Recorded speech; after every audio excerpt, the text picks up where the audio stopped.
ಮತ್ತೊಮ್ಮೆ ಎಲ್ರಿಗೂ ಅಮರ್ಸ್ ಕ್ಲಾಸಸ್ಗೆ ಸ್ವಾಗತ. ನಾನು ಅಮರೇಶ್ ಪೋತ್ನಾಳ್.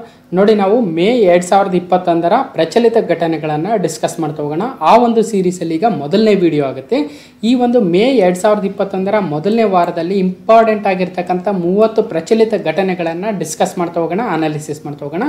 ಅದು ಮುಂದೆ ಬರ್ತಕ್ಕಂಥ ಯಾವುದೇ ಕಾಂಪಿಟೇಟಿವ್ ಎಕ್ಸಾಮ್ ಆಗಿಲ್ಲ, ಅದೆಲ್ಲವಕ್ಕೂ ಯೂಸ್ ಆಗ್ತಕ್ಕಂಥ ಒಂದು ಕಂಟೆಂಟನ್ನು ಈ ಒಂದು ವಿಡಿಯೋದಲ್ಲಿ ನೋಡ್ತಾ ಹೋಗೋಣ. ಸೊ ಈಗ ಆಲ್ರೆಡಿ ತಮ್ಮನೇಲಲ್ಲಿ ನೋಡ್ತಾ ಇರ್ಬೋದು, ಭಾಳಷ್ಟು ಇಂಪಾರ್ಟೆಂಟ್ ಆಗಿರ್ತಕ್ಕಂಥ ಘಟನೆಗಳಿದ್ದಾವೆ. ಹಾಗಾದರೆ ಮೇ 2021 ಮೊದಲನೇ ವಾರದ ಪ್ರಮುಖವಾಗಿರ್ತಕ್ಕಂಥ ಘಟನೆಗಳು ಯಾವ್ಯಾವ ಅಂತ ನೋಡೋದಾದರೆ, ನೋಡಿ, ಟೇಬಲ್ ಮೌಂಟೇನ್ ರಾಷ್ಟ್ರೀಯ ಉದ್ಯಾನವನದಲ್ಲಿ ಬೆಂಕಿ ಕಾಣಿಸ್ಕೊಂಡಿದೆ. ಹಾಗಾದರೆ ಈ ಟೇಬಲ್ ಮೌಂಟೇನ್ ಅಂತಕ್ಕಂಥ ರಾಷ್ಟ್ರೀಯ ಉದ್ಯಾನವನ ಯಾವ ದೇಶದಲ್ಲಿ ಬರುತ್ತೆ? ಓಕೆ, ಅದ್ರ ಜೊತೆಗೆ ಕೇಪ್ ಆಗ್ಯುಲಾಸ್ ಮತ್ತು ಕೇಪ್ ಆಫ್ ಗುಡ್ ಹೋಪ್ ಅಂತ ಕೇಳಿರ್ತೀರಾ. ಸೊ ಅವುಗಳ ಬಗ್ಗೆನೂ ತಿಳ್ಕೊಳ್ತಾ ಹೋಗೋಣ. ಜುರಾಂಗ್ ಚೀನಾದ ಮೊದಲ ಮಾರ್ಸ್ ರೋವರ್ ಆಗಿರುತ್ತೆ. ಜುರಾಂಗ್ ಅಂತಕ್ಕಂಥದ್ದು. ಲಾರೆಸ್ ವಿಶ್ವ ಕ್ರೀಡಾ ಪ್ರಶಸ್ತಿಗಳು 2021 ಪಂಚ ವಿಧಾನಸಭೆಗಳ ಫಲಿತಾಂಶ ಈಗ ಅನೌನ್ಸ್ ಆಗಿದೆ. ಸೊ ಅದ್ರ ಬಗ್ಗೆ ನೋಡ್ತಾ ಹೋಗೋಣ. ಜೊತೆಗೆ ಕರ್ನಾಟಕದಲ್ಲಿ ನಡೆದಿರ್ತಕ್ಕಂಥ 3 ಉಪಚುನಾವಣೆಗಳ ಫಲಿತಾಂಶವನ್ನು ಕೂಡ ನೋಡ್ತಾ ಹೋಗೋಣ. ಅಂತಾರಾಷ್ಟ್ರೀಯ ಕಾರ್ಮಿಕ ದಿನ, ಇಂಟರ್ನ್ಯಾಷನಲ್ ಲೇಬರ್ ಡೇ ಆಗುತ್ತೆ. ಅಂತಾರಾಷ್ಟ್ರೀಯ ಶುಶ್ರೂಷಕಿಯರ ದಿನ ಅಂದರೆ ಇಂಟರ್ನ್ಯಾಷನಲ್ ಡೇ ಆಫ್ ಮಿಡ್ವೈಫ್. ವಿಶ್ವ ರೆಡ್ ಕ್ರಾಸ್ ದಿನ, ವರ್ಲ್ಡ್ ರೆಡ್ ಕ್ರಾಸ್ ಡೇ ಆಗುತ್ತೆ. ಗುರು ತೇಜ್ ಬಹದ್ದೂರ್ ಅವರ 400ನೇ ಜನ್ಮದಿನಾಚರಣೆ. ಮಾಜಿ ಅಟಾರ್ನಿ ಜನರಲ್ ಸೋಲಿ ಸೊರಾಬ್ಜಿ ಕೋವಿಡ್ಗೆ ಬಲಿ. ಕೊಂಕಣ ರೈಲ್ವೆ ವಿದ್ಯುದ್ದೀಕರಣ. ಮಮತಾ ಬ್ಯಾನರ್ಜಿ ಅವರು ಪಶ್ಚಿಮ ಬಂಗಾಳದ ಮುಖ್ಯಮಂತ್ರಿ ಆಗ್ತಾ ಇದ್ದಾರೆ. ಅವ್ರು ಆ್ಯಕ್ಚುಲಿ ಸೋತಿದ್ದಾರೆ ನಂದಿ ಗ್ರಾಮದಲ್ಲಿ, ಆದರೂ ಸಹಿತ ಮುಖ್ಯಮಂತ್ರಿ ಆಗಿದ್ದಾರೆ ಸಹಿತ. ಹಾಗಾದರೆ ಒಂದು ರಾಜ್ಯದ ಮಂತ್ರಿ ಅಥವಾ ಮುಖ್ಯಮಂತ್ರಿ ಆಗಬೇಕಾದ್ರೆ ಇರಬೇಕಾದ ಅರ್ಹತೆ ಬಗ್ಗೆ ಸಂವಿಧಾನದ ಯಾವ ವಿಧಿಯಲ್ಲಿ ಹೇಳ್ತಾ ಇದ್ದಾರೆ ಅಂತಕ್ಕಂಥದ್ದನ್ನು ಕೂಡ ನೋಡ್ತಾ ಹೋಗೋಣ, ಬಿಕಾಸ್ ಇದಕ್ಕೆ ರಿಲೇಟೆಡ್ ಆಗಿದೆ. ವಿವಾದದ ಸುಳಿಯಲ್ಲಿ ನದಿ ಜೋಡಣೆ ಯೋಜನೆಗಳು. 1968 ನಂತರ ಮೊದಲನೇ ಬಾರಿಗೆ ರಾತ್ರಿ ಸಮಯದಲ್ಲಿ ಭೂಮಿಗಿಳಿದ ಸ್ಪೇಸ್ ಎಕ್ಸ್ನ ಗಗನಯಾತ್ರಿಗಳು. ಅಂತಾರಾಷ್ಟ್ರೀಯ ಒಲಿಂಪಿಕ್ ಸಂಸ್ಥೆಯ ಬಿಲೀವ್ ಇನ್ ಸ್ಪೋರ್ಟ್ಸ್ ಎಂಬ ಅಭಿಯಾನ. ಮಾಜಿ ರಾಜ್ಯಪಾಲ ಜಗಮೋಹನ್ ಮಲ್ಹೋತ್ರಾ ನಿಧನ. ವಿ ಕಲ್ಯಾಣಂ ಅಂದರೆ ಮಹಾತ್ಮ ಗಾಂಧೀಜಿಯವರ ಮಾಜಿ ಆಪ್ತ ಕಾರ್ಯದರ್ಶಿ ಇನ್ನಿಲ್ಲ. ಮರಾಠ ಮೀಸಲು ಅಸಿಂಧು. ಸುಪ್ರೀಂ ಕೋರ್ಟ್ನ ಮಹತ್ವದ ತೀರ್ಪು ಈಗ ಹೊರಬಿದ್ದಿದೆ, ಅದ್ರ ಬಗ್ಗೆನೂ ಡಿಸ್ಕಸ್ ಮಾಡ್ತಾ ಹೋಗೋಣ. ಭಾರತೀಯ ಸಂವಿಧಾನದ 102ನೇ ತಿದ್ದುಪಡಿ ಈಗ ಮತ್ತೆ ಸುದ್ದಿಯಲ್ಲಿದೆ, ಯಾಕೆ ಅಂತ ನೋಡ್ತಾ ಹೋಗೋಣ.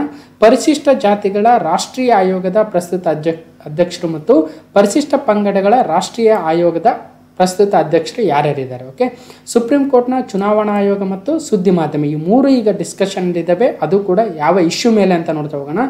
IDBI ಬ್ಯಾಂಕಿನಲ್ಲಿ ಕಾರ್ಯತಂತ್ರದ ಹೂಡಿಕೆ, ನಿರ್ವಹಣಾ ನಿಯಂತ್ರಣದ ವರ್ಗಾವಣೆಗೆ ಕೇಂದ್ರದ ಕ್ಯಾಬಿನೆಟ್ ಈಗ ಅನುಮತಿ ನೀಡಿದೆ. ಹಾಗಾದರೆ ಇದ್ರ ಬಗ್ಗೆ ನೋಡ್ತಾ ಹೋಗೋಣ.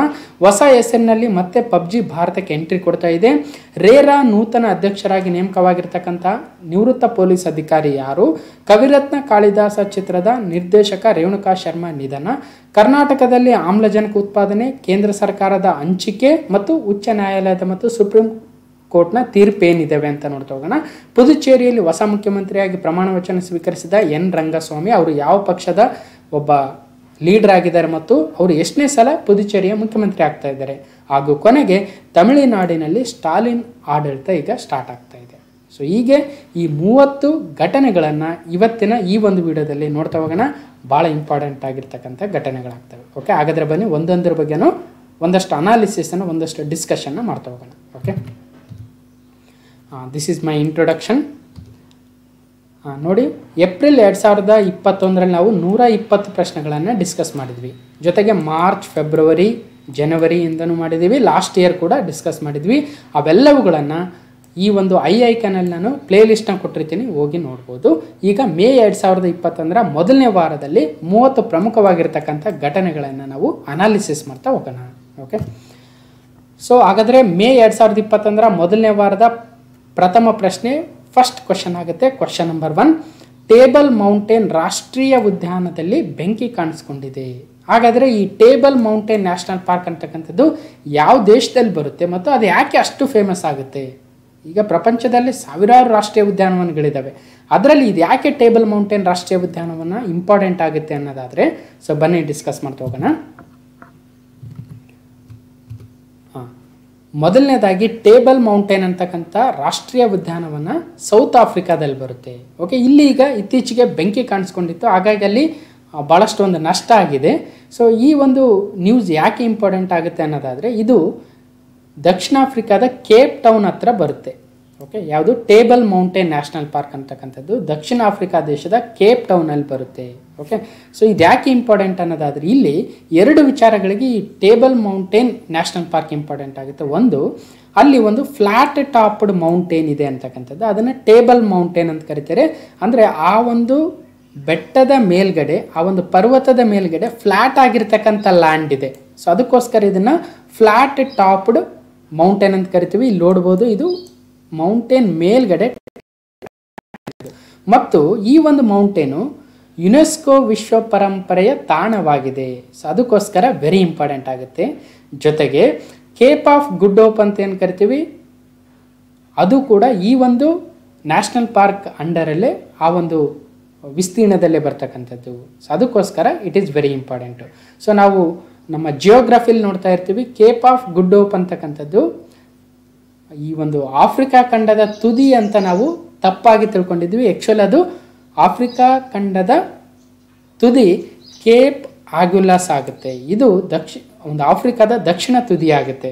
ಓಕೆ, ಸೊ ಎರಡು ಅಂದರೆ ಒಂದು ಟೇಬಲ್ ಮೌಂಟೇನು, ಇನ್ನೊಂದು ಕೇಪ್ ಆಫ್ ಗುಡ್ ಹೋಪ್, ಈ ಎರಡುಗಳು ಬರ್ತಕ್ಕಂಥದ್ದು ಈ ಒಂದು ಟೇಬಲ್ ಮೌಂಟೇನ್ ನ್ಯಾಷನಲ್ ಪಾರ್ಕಲ್ಲಿ. ಹಾಗಾಗಿ ಇದು ಭಾಳ ಇಂಪಾರ್ಟೆಂಟ್ ಆಗಿರ್ತಕ್ಕಂಥ ಒಂದು ಟಾಪಿಕ್ ಆಗುತ್ತೆ. ಓಕೆ, ಸೊ ಇದ್ರ ಬಗ್ಗೆ ಇನ್ನಷ್ಟು ತಿಳ್ಕೊಳ್ಳೋದಾದ್ರೆ ನಾನು ಆಲ್ರೆಡಿ ಹೇಳ್ತಾ ಇದ್ದೆ, ಆಫ್ರಿಕಾ ಖಂಡದ ತುತ್ತ ತುದಿಯನ್ನು ನಾವು ರಾಂಗ್ ಆಗಿ ಕೇಪ್ ಆಫ್ ಗುಡ್ ಹೋಪ್ ಅಂತ ತಿಳ್ಕೊಂಡಿದ್ವಿ. ಬಟ್ ಆ್ಯಕ್ಚುಲಿ ಕೇಪ್ ಆಫ್ ಆಗ್ಯುಲಾಸ್ ಅಂತಕ್ಕಂಥದ್ದು ಆಫ್ರಿಕಾ ಖಂಡದ ದಕ್ಷಿಣ ತುದಿ ಆಗುತ್ತೆ, ಇಲ್ಲಿ ಬರುತ್ತೆ. Okay, Cape of good hope ಎಲ್ಲಿ ಬರುತ್ತೆ ಅಂದರೆ ಇಲ್ಲಿದೆಯಲ್ವಾ, ಇದು.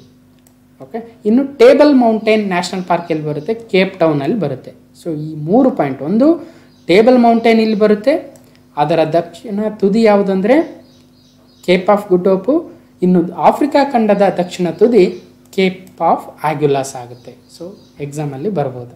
ಓಕೆ, ಇನ್ನು ಈ ಒಂದು ಕೇಪ್ ಆಫ್ ಆಗ್ಯುಲಾಸ್ ಅಂತಕ್ಕಂಥದ್ದು ಯಾಕೆ ಇನ್ನೊಂದು ಇಂಪಾರ್ಟೆಂಟ್ ಅಂದರೆ, ಇದು ನಮ್ಮ ಹಿಂದೂ ಮಹಾಸಾಗರ ಮತ್ತು ಅಟ್ಲಾಂಟಿಕ್ ಸಾಗರಗಳ ಒಂದು ಡಿವೈಡ್ ಮಾಡ್ತಕ್ಕಂಥ ಒಂದು ಪ್ಲೇಸ್ ಆಗುತ್ತೆ, ಅಥವಾ ಆ ಎರಡು ಸಮುದ್ರಗಳು ಸೇರ್ತಕ್ಕಂಥ ಪ್ಲೇಸ್ ಎಲ್ಲಂದರೆ ಇದು ಕೇಪ್ ಆಫ್ ಆಗ್ಯುಲಾಸ್.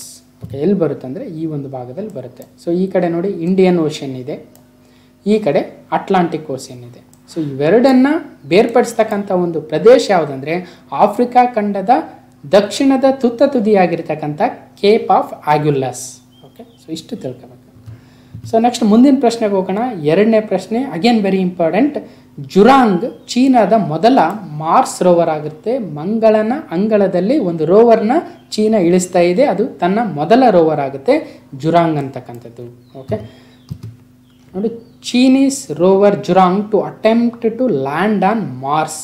ಈ ಒಂದು ತಿಂಗಳಲ್ಲಿ ಅವರು ಕೂಡ ಒಂದು ಜುರಾಂಗ್ ಅಂತಕ್ಕಂಥ ಒಂದು ರೋವರ್ನ ಇಳಿಸ್ತಾ ಇದ್ದಾರೆ ಮಂಗಳನ ಅಂಗಳದಲ್ಲಿ. ಓಕೆ, ಸೊ ಈಗ 2021ರಲ್ಲಿ ಭಾಳಷ್ಟು ಒಂದು ಆ್ಯಕ್ಟಿವಿಟೀಸನ್ನ ನಾವು ಮಾರ್ಸ್ ಒಂದು ಪ್ಲಾನೆಟಲ್ಲಿ ಮಂಗಳನ ಅಂಗಳದಲ್ಲಿ ಮಾಡ್ತಾ ಇದ್ದೀವಿ ಅನ್ನಂಗೆ. ಏನೇನಾಗಿತ್ತು ಅಂದರೆ, ಫೆಬ್ರವರಿಯಲ್ಲಿ ಯುನೈಟೆಡ್ ಅರಬ್ ಎಮಿರೇಟ್ಸ್ ಅವರು ಪ್ರೋಬ್ ಅಂತಕ್ಕಂಥ ಒಂದು ವಿತೌಟ್ ನಮ್ಮ ಮನುಷ್ಯರು ಇಲ್ಲದೆ ಇರ್ತಕ್ಕಂಥ ಒಂದು ಏರ್ಕ್ರಾಫ್ಟನ್ನು ಅಲ್ಲಿ ಕಳಿಸಿದ್ರು ಅಂತಕ್ಕಂಥದ್ದು. ಒಂದು ಸ್ಪೇಸ್ ಏಜೆನ್ಸಿ, UAEನ ಸ್ಪೇಸ್ ಏಜೆನ್ಸಿ ತನ್ನ ಒಂದು ಆಪ್ರೇಷನ್ನ ಮಾಡಿತ್ತು, ಪ್ರೋಬ್ ಅಂತಕ್ಕಂಥದ್ದು. ಅದು ಕೂಡ ಇಂಪಾರ್ಟೆಂಟು, ನೆನ್ಪಿಡಿ. UAEನ ಸ್ಪೇಸ್ ಏಜೆನ್ಸಿ ಆಪ್ರೇಷನ್ ಯಾವುದಂದರೆ ಪ್ರೋಬ್ ಆಗುತ್ತೆ. ಇನ್ನು ಚೀನಾದ ಈ ಒಂದು ಮಾರ್ಸ್ ಆಪ್ರೇಷನ್ ಹೆಸರೇನೆಂದರೆ ತೈನ್ವೆನ್-1 ಅಂತಕ್ಕಂಥದ್ದು. ಇವೆರಡು ಇದೇ ವರ್ಷದಲ್ಲಿ ಆಗಿತ್ತು. ಜೊತೆಗೆ ಫೆಬ್ರವರಿ 19 ಅಮೆರಿಕಾದ ಸ್ಪೇಸ್ ಏಜೆನ್ಸಿ ಆಗಿರ್ತಕ್ಕಂಥ ನಾಸಾದವರು ಸಹಿತನು ಪರ್ಸಿವಿಯರೆನ್ಸ್ ಅಂತಕ್ಕಂಥ ಒಂದು ರೋವರ್ನ ಲ್ಯಾಂಡ್ ಮಾಡಿದ್ರು ಮಾರ್ಸಲ್ಲಿ. ಜೊತೆಗೆ ಇತ್ತೀಚೆಗೆ ನಾವು ಡಿಸ್ಕಸ್ ಮಾಡಿದ್ವಿ, ಇಂಜೆನ್ಯುವಿಟಿ ಅಂತಕ್ಕಂಥ ಹೆಲಿಕಾಪ್ಟರನ್ನು ಕೂಡ ಈ ಒಂದು ಪರ್ಸಿವಿಯರೆನ್ಸ್ ರೋವರ್ ಜೊತೆ ಕಳಿಸಿ ಹೀಗೆ ಅನ್ಯ ಗ್ರಹದ ಮೇಲೆ ಹೆಲಿಕಾಪ್ಟರ್ನ ಆರಿಸಿರ್ತಕ್ಕಂಥ ಮೊದಲ ದೇಶ ಅಮೆರಿಕ ಆಗಿತ್ತಂತನೂ ಕೂಡ ನೋಡಿದ್ವಿ.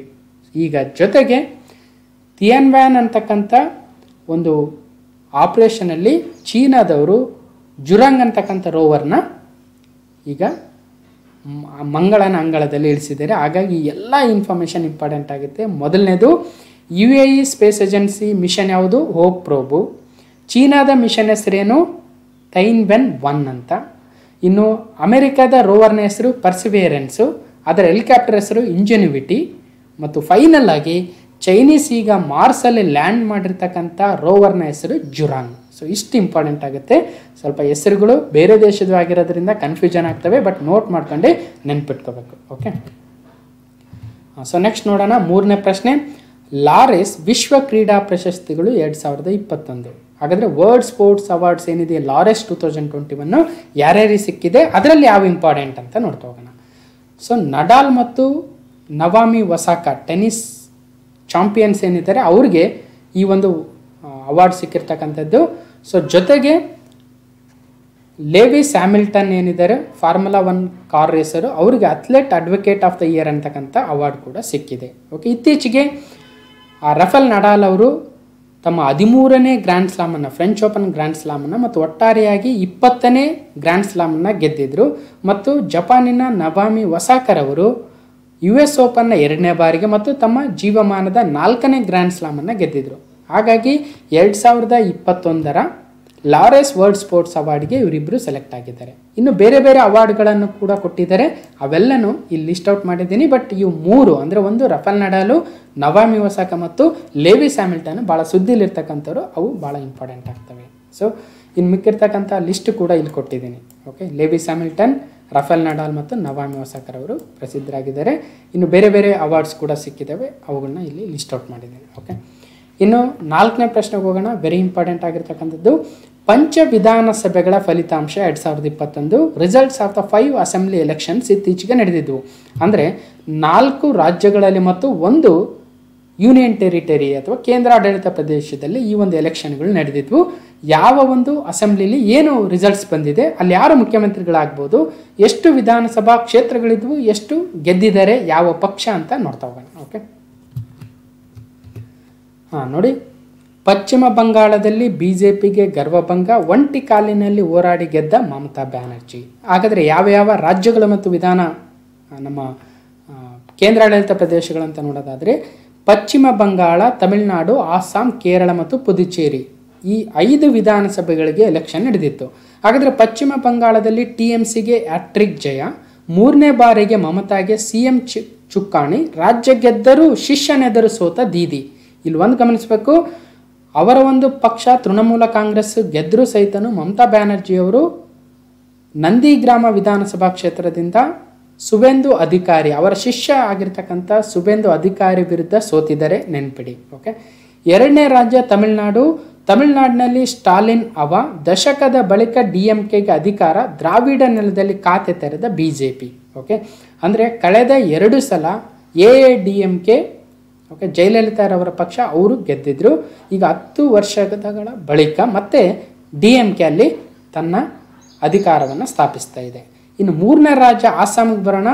ಗದ್ದುಗೆ ಉಳಿಸಿಕೊಂಡ BJP, ಸೋನಾವಾಲ್ಗೆ ಮತ್ತೆ CM ಪಟ್ಟ ಸಾಧ್ಯತೆ, ಭದ್ರಕೋಟೆಯಲ್ಲೇ ನೆಲಕಚ್ಚಿದ ಕಾಂಗ್ರೆಸ್, ಆಸಾಮಲ್ಲಿ BJP ಗೆದ್ದಿದೆ. 4ನೇ ರಾಜ್ಯ ಕೇರಳ, ಮತ್ತೆ LDF ಜಯಬೇರಿ. ಓಕೆ, ಲೆಫ್ಟ್ ಡೆಮೊಕ್ರಾಟಿಕ್ ಫ್ರಂಟ್ ಏನಿದೆಯೋ ಅಲ್ಲಿ ಆಲ್ರೆಡಿ CM ಆಗಿರ್ತಕ್ಕಂಥ ಪಿಣರಾಯಿ ವಿಜಯನ್ ಅವರ ಪಕ್ಷ, ಅವರು ಮತ್ತೆ ಗೆದ್ದಿದ್ದಾರೆ. ಸತತ 2ನೇ ಬಾರಿಗೆ ಪಿಣರಾಯಿ CM, ಪ್ರತಿಪಕ್ಷಕ್ಕೆ ಮಣೆ ಸಂಪ್ರದಾಯಕ್ಕೆ ತೆರೆ. ಅಲ್ಲೇನಾಗ್ತಾ ಇತ್ತು, ಭಾಳ ವರ್ಷಗಳಿಂದ ಒಂದ್ಸಲ LDF ಗೆದ್ದರೆ ಇನ್ನೊಂದ್ಸಲ UDF ಗೆಲ್ತಾ ಇತ್ತು. ಯಾವ ಒಂದು ಅಧಿಕಾರದಲ್ಲಿರ್ತ ಪಕ್ಷ ಅದು ನೆಕ್ಸ್ಟ್ ಎಲೆಕ್ಷನಲ್ಲಿ ಸೋಲ್ತಾ ಇತ್ತು. ಆದರೆ ಈ ಸಲ ಮೊದಲನೇ ಬಾರಿಗೆ ಸತತವಾಗಿ ಆಡಳಿತದಲ್ಲಿರ್ತಕ್ಕಂಥ ಪಕ್ಷವೇ ಮತ್ತೆ ಗೆದ್ದಿದೆ ಅಂತಕ್ಕಂಥದ್ದು. ಸೊ 2ನೇ ಬಾರಿಗೆ ಪಿಣರಾಯಿ ಮತ್ತೆ CM ಆಗ್ತಾ ಇದ್ದಾರೆ ಅಂತಕ್ಕಂಥದ್ದು ಕೇರಳದ ಚಿತ್ರಣ ಆಗುತ್ತೆ. ಇವು 4 ರಾಜ್ಯಗಳಾದರೆ ಇನ್ನೊಂದು ಕೇಂದ್ರಾಡಳಿತ ಪ್ರದೇಶವಾಗಿರ್ತಕ್ಕಂಥ ಪುದುಚೇರಿಯಲ್ಲಿ NDAಗೆ ತೆರೆದ ಬಾಗಿಲು. ಕರ್ನಾಟಕವನ್ನು ಬಿಟ್ಟು ಮತ್ತೆ ಈಗ ದಕ್ಷಿಣದಲ್ಲಿ NDA ಪುದುಚೇರಿಯಲ್ಲಿ ತನ್ನ ಅಧಿಕಾರವನ್ನು ಸ್ಥಾಪಿಸ್ತಾ ಇದೆ. ರಂಗಸ್ವಾಮಿಗೆ CM ಪಟ್ಟ ಸಾಧ್ಯತೆ, DMK ಕಾಂಗ್ರೆಸ್ ಮೈತ್ರಿಕೂಟಕ್ಕೆ ಆಘಾತ.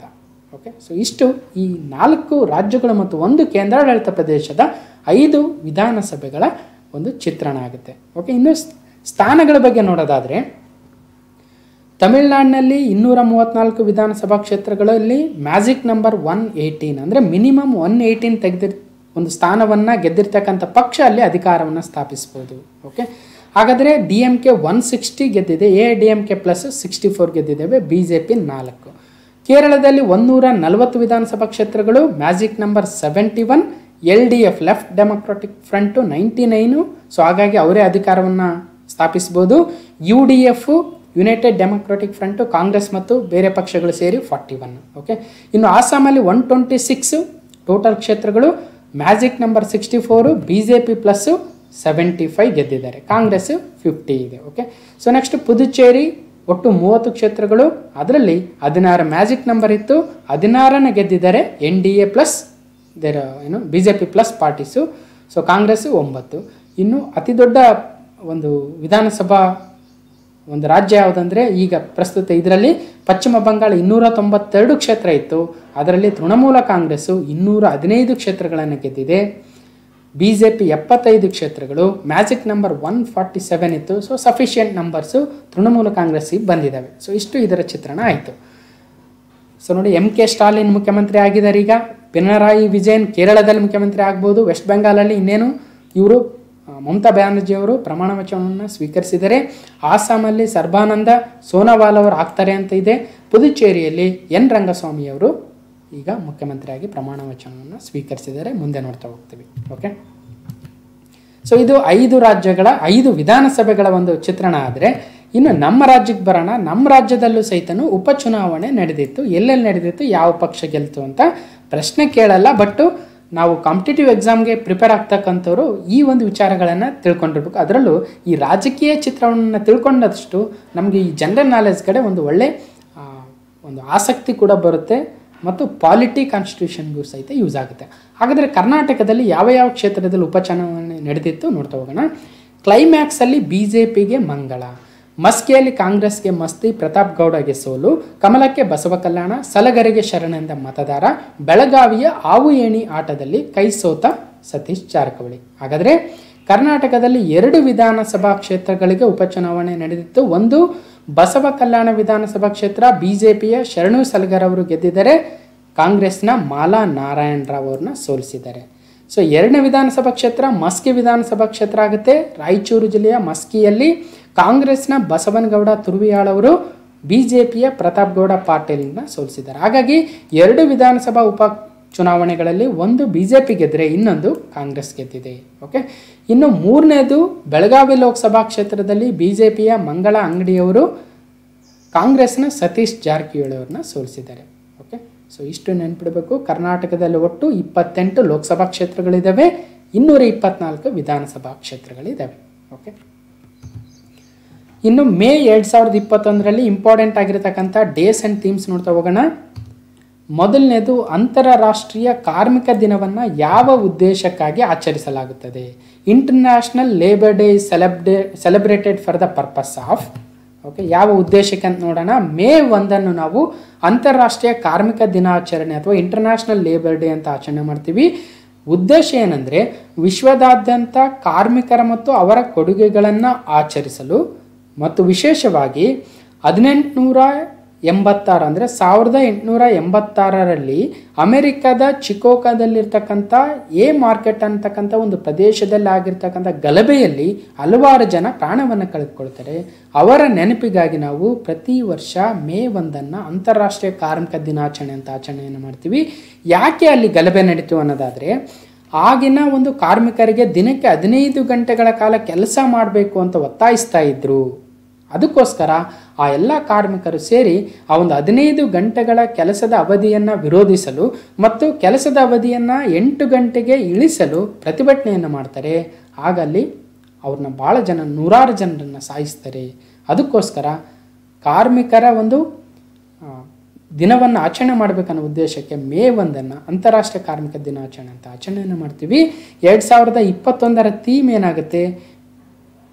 Maintaining the safety and security at the work place. Actually ಈ ವರ್ಷ ಯಾವುದೇ ಥೀಮನ್ನು ಕೊಟ್ಟಿಲ್ಲ, ಬದಲಾಗಿ 2020ನೇ ನಾವು ನೋಡೋದಾದರೆ maintaining the safety and security at the work place. ಅದರಲ್ಲೂ ಈ ಕೋವಿಡ್-19 ಪ್ಯಾಂಡಮಿಕ್ ಟೈಮಲ್ಲಿ safety and security is very important.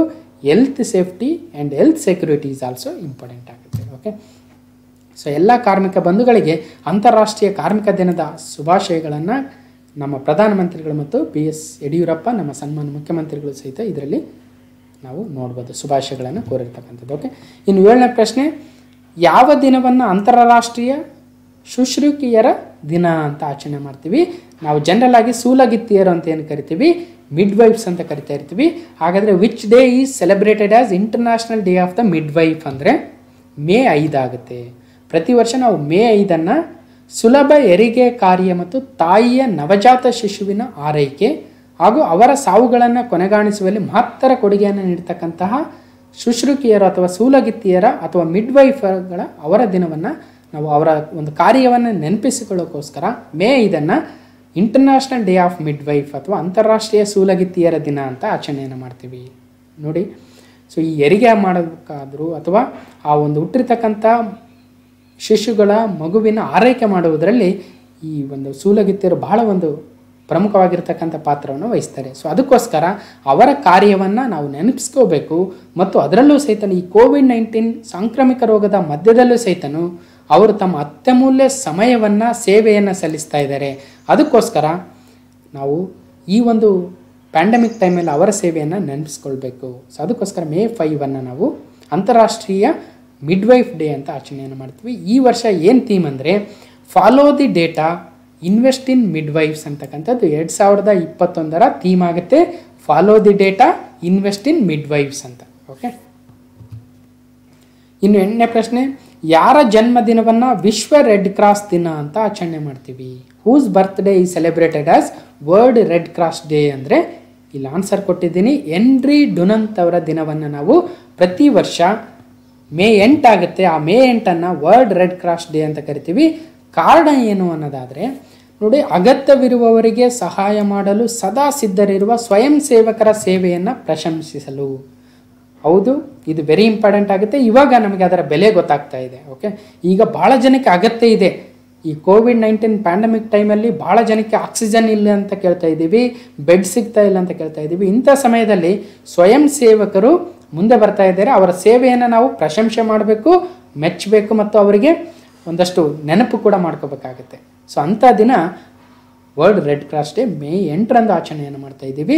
ಇವತ್ತು ಮೇ 8, ಇವತ್ತು ವರ್ಲ್ಡ್ ರೆಡ್ ಕ್ರಾಸ್ ಡೇ ಆಗುತ್ತೆ. ಓಕೆ, ಯಾಕೆ ನಾವು ಮೇ 8 ಸೆಲೆಕ್ಟ್ ಮಾಡಿದ್ದೀವಿ ರೆಡ್ ಕ್ರಾಸ್ ಡೇ ಆಗಿ ಅಂದರೆ, ಅಥವಾ ಕಾರಣ ಏನನ್ನೋದಾದರೆ ನೋಡಿ, ಈ ಒಂದು international committee of the red cross ಅಂತ ಕರಿತೀವಿ, ICRC ಅಂತ. ಇದನ್ನು ಸ್ಥಾಪನೆ ಮಾಡಿರ್ತಕ್ಕಂಥವ್ರು ಹೆನ್ರಿ ಡುನಂತ್ ಅವರು. ಓಕೆ, ಸೊ ಅವ್ರಿಗೆ 1901 ವಿಶ್ವ ಶಾಂತಿ ನೊಬೆಲ್ ಪ್ರಶಸ್ತಿಯನ್ನು ಕೂಡ ನೀಡಿದ್ವಿ. ಓಕೆ, ನೊಬೆಲ್ ಪೀಸ್ ಪ್ರೈಸನ್ನು ಕೂಡ ನೀಡಿದ್ವಿ. ಅವರು 1828 ಮೇ 8 ಜನಿಸಿದರು. ಹಾಗಾಗಿ ಅವರ ಜನ್ಮದಿನವನ್ನೇ ವಿಶ್ವ ರೆಡ್ ಕ್ರಾಸ್ ದಿನವಾಗಿ ಆಚರಣೆಯನ್ನು ಮಾಡ್ತೀವಿ. ಓಕೆ, ಈ ವರ್ಷದ ಥೀಮ್ ಏನಂದರೆ together we are unstoppable. Okay, together we are unstoppable ಅಂತಕ್ಕಂಥದ್ದು ಮೇ 8, 2021 ಆಚರಣೆ ಮಾಡಿರ್ತಕ್ಕಂಥ ವಿಶ್ವ ರೆಡ್ ಕ್ರಾಸ್ ದಿನ, ಅಥವಾ ಆಚರಣೆ ಮಾಡ್ತಾ ಇದ್ದೀವಿ ಇನ್ನು. ಆ ಒಂದು ವಿಶ್ವ ರೆಡ್ ಕ್ರಾಸ್ ದಿನದ ಒಂದು ಥೀಮ್ ಆಗುತ್ತೆ together we are unstoppable. Okay, ಮುಂದಿನ ಪ್ರಶ್ನೆಗೆ ಹೋಗೋಣ. ಕ್ವಶನ್ ನಂಬರ್ 9, ಈ ಸುಸಂದರ್ಭವು ಆಧ್ಯಾತ್ಮಿಕ ಅದೃಷ್ಟ ರಾಷ್ಟ್ರೀಯ ಕರ್ತವ್ಯ. ಗುರು ತೇಜ್ ಬಹದ್ದೂರ್ ಅವರ 4ನೇ ಜನ್ಮ ದಿನಾಚರಣೆ ಎಂದು ಪ್ರಧಾನಿ ಮೋದಿ ಹೇಳ್ತಾ ಇದ್ದಾರೆ. ಈ ಒಂದು ಸುಸಂದರ್ಭ ಏನಿದೆಯೋ ಆಧ್ಯಾತ್ಮಿಕ ಅದೃಷ್ಟ ಮತ್ತು ರಾಷ್ಟ್ರೀಯ ಕರ್ತವ್ಯ ಅಂತ ಹೇಳ್ತಾ ಇದ್ದಾರೆ. ಅಂದರೆ it is an occasion of spiritual fortune and national duty ಅಂತ ಹೇಳ್ತಾ ಇದ್ದಾರೆ. ಗುರು ತೇಜ್ ಬಹದ್ದೂರ್ ಅವರ 400ನೇ ಬರ್ತ್ ಆ್ಯನಿವರ್ಸರಿ, 400ನೇ ಜನ್ಮ ದಿನಾಚರಣೆ. ಹಾಗಾದರೆ ಗುರು ತೇಜ್ ಬಹದ್ದೂರ್ ಅವರು ಸಿಖ್ ಎಷ್ಟನೇ ಗುರು ಆಗ್ತಾರೆ? ಸೊ ಅವ್ರ ಬಗ್ಗೆ ತಿಳ್ಕೊಳ್ತಾ ಹೋಗೋಣ. ಓಕೆ,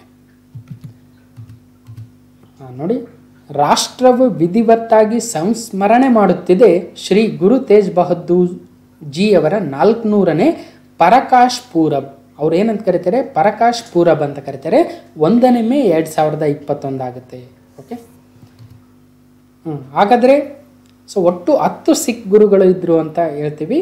ಮೊದಲನೇ ಸಿಖ್ ಗುರು ಅಥವಾ ಸಿಖ್ ಧರ್ಮವನ್ನು ಸಂಸ್ಥಾಪನೆ ಮಾಡಿರ್ತಕ್ಕಂಥವ್ರು ಗುರು ನಾನಕ್ ಅವರು. ಓಕೆ, ನಂತರ 2ನೇ ಗುರು ಗುರು ಅಂಗದ್ ಅವರು, 3ನೇವರು ಗುರು ಅಮರ್ದಾಸ್ ಅವರು, 4ನೇವರು ಗುರು ರಾಮದಾಸ್, 5ನೇವರು ಗುರು ಅರ್ಜುನ್ ದೇವ್ಜಿ, ಇವರು ವೆರಿ ಇಂಪಾರ್ಟೆಂಟ್ ಆಗುತ್ತೆ.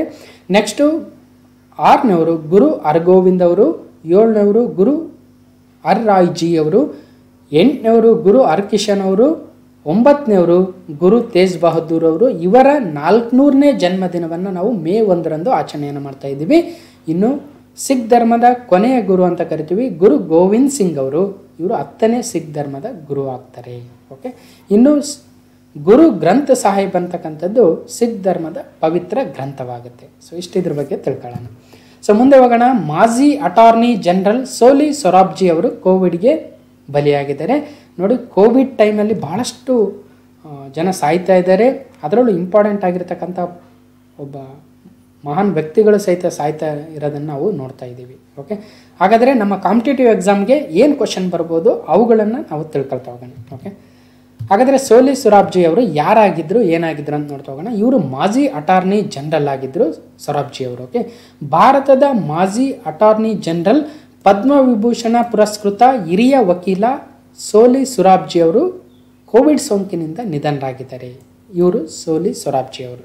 ಓಕೆ, 1930ರಲ್ಲಿ ಮುಂಬೈಯಲ್ಲಿ ಜನಿಸಿದ್ರು ಸೋಲಿ ಸೊರಾಬ್ಜಿ ಅವರು. 1953ರಲ್ಲಿ ಬಾಂಬೆ ಹೈಕೋರ್ಟ್ನಲ್ಲಿ ವಕೀಲಿ ವೃತ್ತಿಯನ್ನು ಆರಂಭಿಸ್ತಾರೆ. 1971ನಲ್ಲಿ ಸುಪ್ರೀಂ ಕೋರ್ಟ್ನ ಪ್ರವೇಶಿಸ್ತಾರೆ.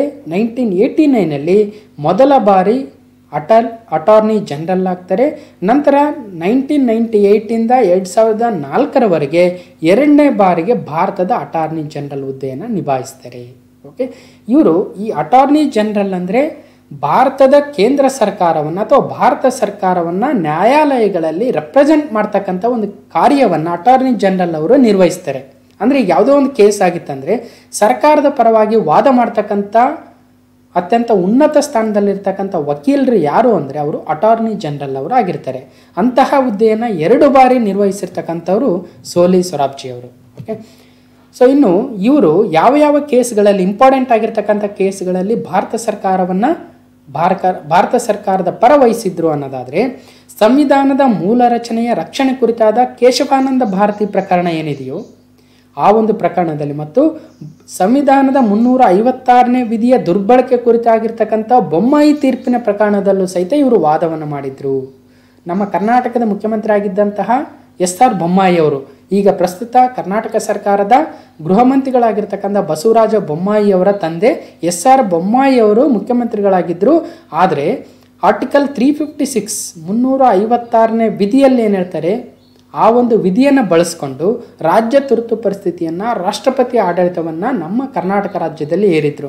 ಅದರ ವಿರುದ್ಧವಾಗಿ ಬಸವರಾಜ ಬೊಮ್ಮಾಯಿ ಅವರ ತಂದೆ ಎಸ್.ಆರ್. ಬೊಮ್ಮಾಯಿ ಅವರು ಸುಪ್ರೀಂ ಕೋರ್ಟ್ಗೆ ಹೋಗಿದ್ರು. ಆ ಒಂದು ಏನು ಕೇಸ್ ಇತ್ತು ಅದರಲ್ಲೂ ಸಹಿತ ವಾದವನ್ನು ಮಾಡಿದ್ರು ಸೋಲಿ ಸೊರಾಬ್ಜಿ ಅವರು. ಜೊತೆಗೆ 1975ರಲ್ಲಿ ಆಗಿನ ಪ್ರಧಾನಮಂತ್ರಿ ಆಗಿದ್ದಂಥ ಇಂದಿರಾ ಗಾಂಧಿ ಅವರು ರಾಷ್ಟ್ರೀಯ ತುರ್ತು ಪರಿಸ್ಥಿತಿಯನ್ನು ಏನು ಏರಿದ್ರು, ಆಗ ಸೊರಾಬ್ಜಿ ಅವರು ಮಾನವ ಹಕ್ಕುಗಳು ಮತ್ತು ಮಾಧ್ಯಮ ಸ್ವಾತಂತ್ರ್ಯಕ್ಕಾಗಿ ದಿಟ್ಟ ಹೋರಾಟವನ್ನು ನಡೆಸಿದ್ರು. ಸೊ ಇವರು ಮಾಜಿ ಅಟಾರ್ನಿ ಜನರಲ್ ಅವರು ಸೋಲಿ ಸೊರಾಬ್ಜಿ ಅವರು.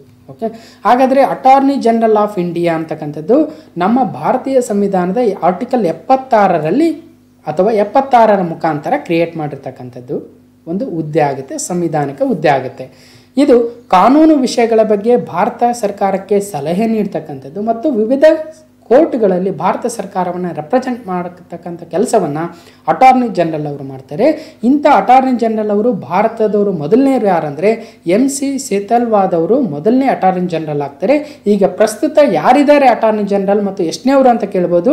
KK ವೇಣುಗೋಪಾಲ್ ಅವರು 15ನೇ ಅಟಾರ್ನಿ ಜನರಲ್ ಅವರು ಆಗ್ತಾರೆ. ಈಗ ಭಾರತದ ಪ್ರಸ್ತುತ ಅಟಾರ್ನಿ ಜನರಲ್ ಆಫ್ ಇಂಡಿಯಾ ಯಾರಂದರೆ ಅವರು KK ವೇಣುಗೋಪಾಲ್ ಅವರು. ಓಕೆ, ಮುಂದೆ ಹೋಗೋಣ.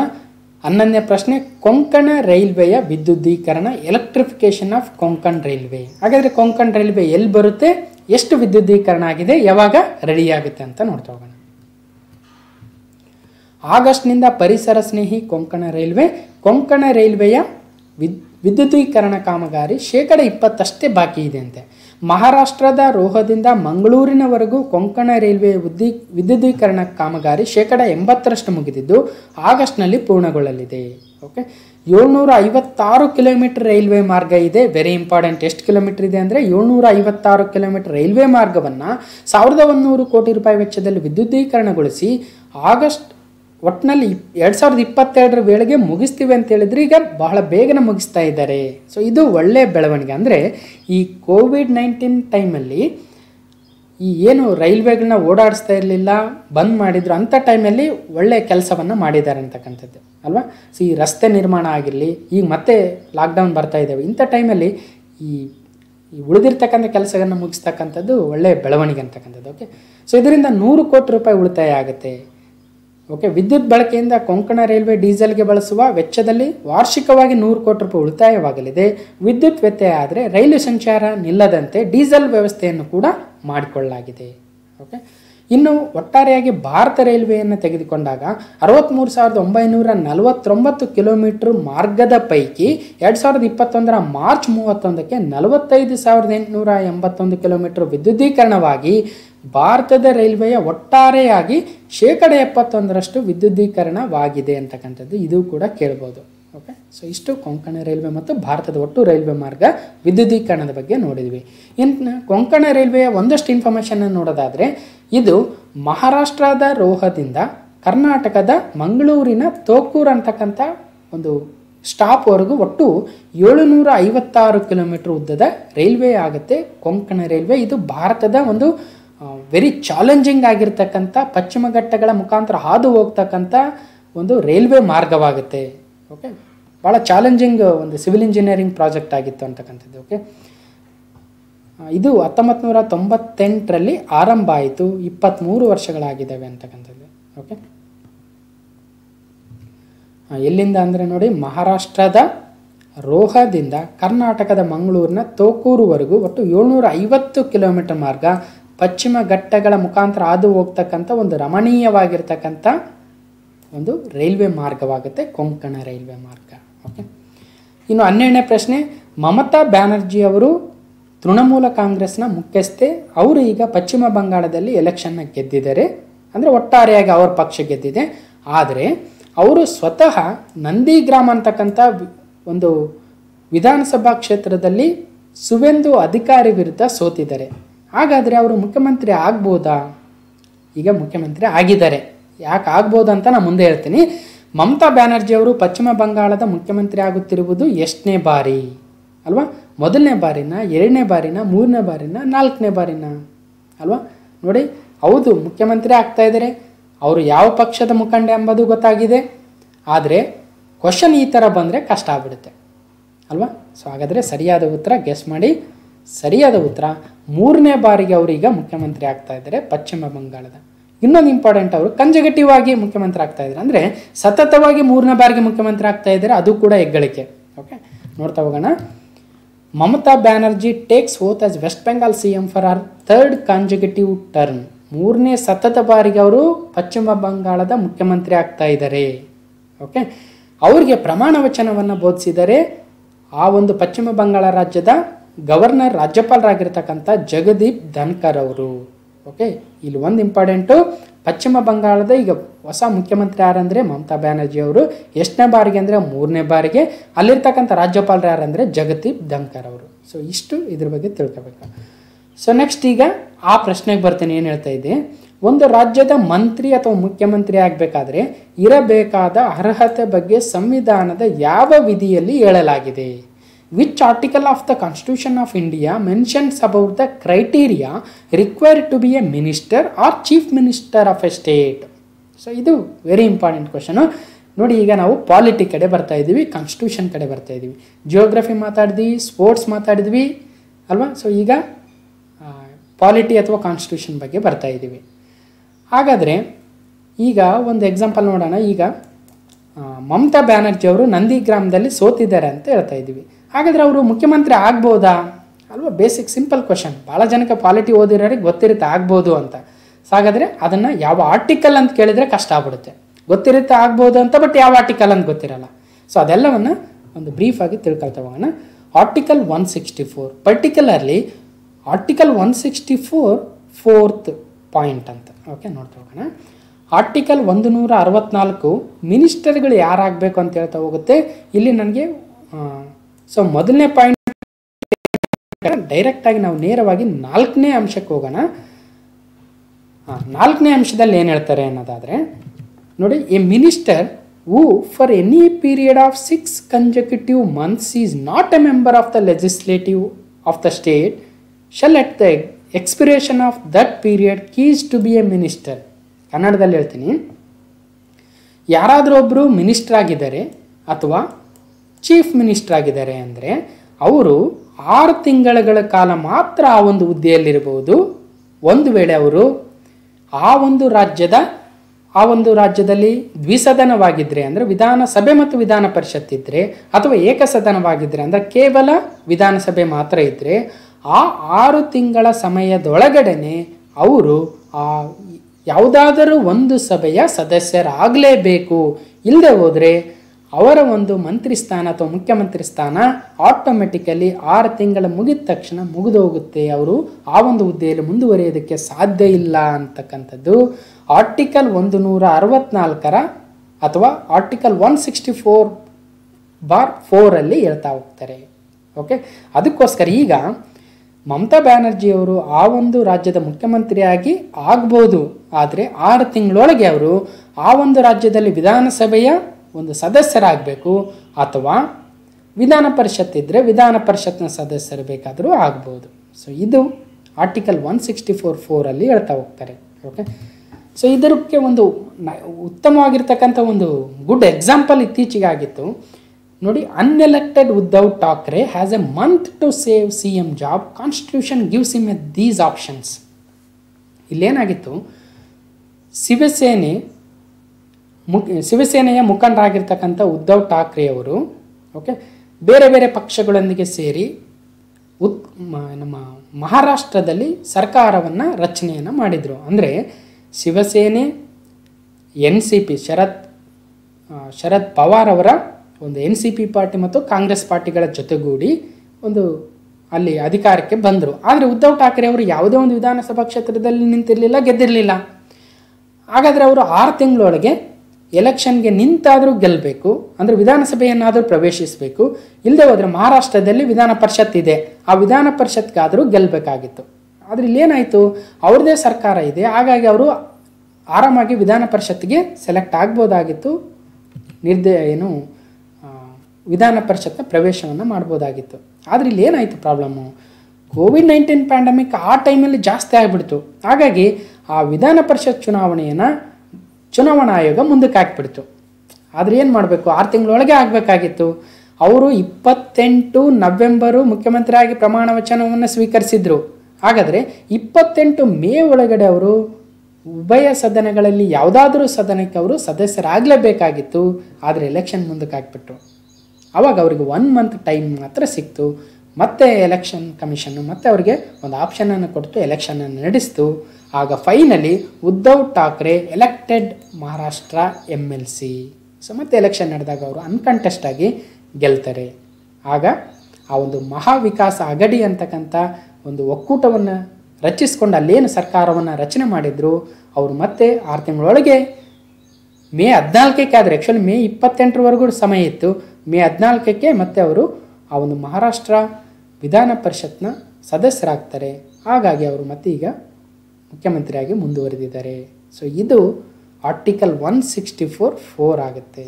ಸೊ ಅದಕ್ಕೋಸ್ಕರ ಹೇಳ್ತಾ ಹೋಗ್ತಾರೆ ನೋಡಿ, ಆರ್ಟಿಕಲ್ 164/4 ಪ್ರಕಾರ ಅವರು 6 ತಿಂಗಳೊಳಗೆ ಗೆದ್ದು ಆ ಒಂದು ಸದಸ್ಯರಾಗಬೇಕಾಗಿತ್ತು. ಸೊ ಅದಕ್ಕೋಸ್ಕರ ಒಂದು ರಾಜ್ಯದ ಮಂತ್ರಿ ಅಥವಾ ಮುಖ್ಯಮಂತ್ರಿ ಆಗಬೇಕಾದ್ರೆ ಇರಬೇಕಾಗಿರ್ತಕ್ಕಂಥ ಅರ್ಹತೆ ಏನಂದರೆ, ಅವರು ಯಾವುದಾದ್ರೂ ಸದನದ ಸದಸ್ಯರಾಗಿರಬೇಕು.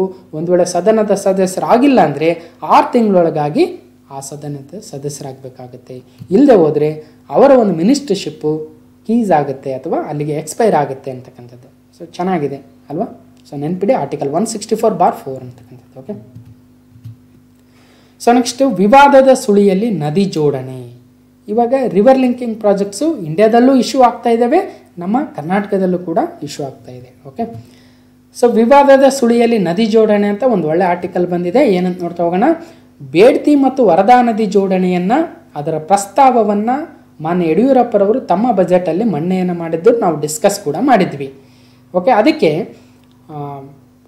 ಇದೇ ರೀತಿಯಾಗಿ ಅಂದರೆ ಬೇಡ್ತಿ ವರದಾ ನದಿ ಜೋಡಣೆಯ ಪ್ರಸ್ತಾವದ ಸಾಧಕ ಬಾಧಕಗಳ ಬಗ್ಗೆ ಚರ್ಚಿಸಲು ಮಾರ್ಚ್ 24ರಂದು ಸಿರಿಸಿಯಲ್ಲಿ ಪರಿಣಿತರು ಒಟ್ಟಾಗಿ ಸೇರಿದ್ದ ಸಮಯದಲ್ಲಿ ದೆಹಲಿಯಲ್ಲಿ ಕೇಂದ್ರದ ಜಲಶಕ್ತಿ ಸಚಿವಾಲಯದ ಅಧಿಕಾರಿಗಳು ಸಂಭ್ರಮದ ಲಹರಿಯಲ್ಲಿದ್ದರು. ಏನಿದು ಸಿರಿಸಿಲಿ ಯಾಕೆ ಇವರು ಮೀಟಿಂಗ್ ಮಾಡಿದ್ರು ಅಂದರೆ, ಈಗ ನೋಡಿದ್ರೆ ಬೇಡ್ತಿ ಮತ್ತು ವರದಾ ನದಿ ಜೋಡಣೆಯಿಂದ ಆ ಸಿರಿಸಿ ಕಡೆ ಭಾಗದ ಜನರಿಗೆ ತೊಂದರೆ ಆಗುತ್ತೆ ಅಂತಕ್ಕಂಥದ್ದು ಒಂದು ವಿಚಾರ. ಓಕೆ, ಇನ್ನೊಂದು ಈ ಕೇಂದ್ರದ ಜಲಶಕ್ತಿ ಸಚಿವಾಲಯ ನಮ್ಮ ಭಾರತದ ಮೊಟ್ಟ ಮೊದಲ ಒಂದು ನದಿ ಜೋಡಣೆ ಯೋಜನೆಗಳಲ್ಲಿ ಒಂದಾಗಿರ್ತಕ್ಕಂಥ ಕೆನ್ ಬೇತ್ವಾ ರಿವರ್ಗೆ 2 ರಾಜ್ಯಗಳನ್ನು ಒಪ್ಪಿಸಿ ಸೈನನ್ನು ಕೂಡ ಮಾಡಿದ್ರು. ಆ ಯೋಜನೆ ಈಗ ಕಾರ್ಯಗತವಾಗ್ತಾ ಇದೆ.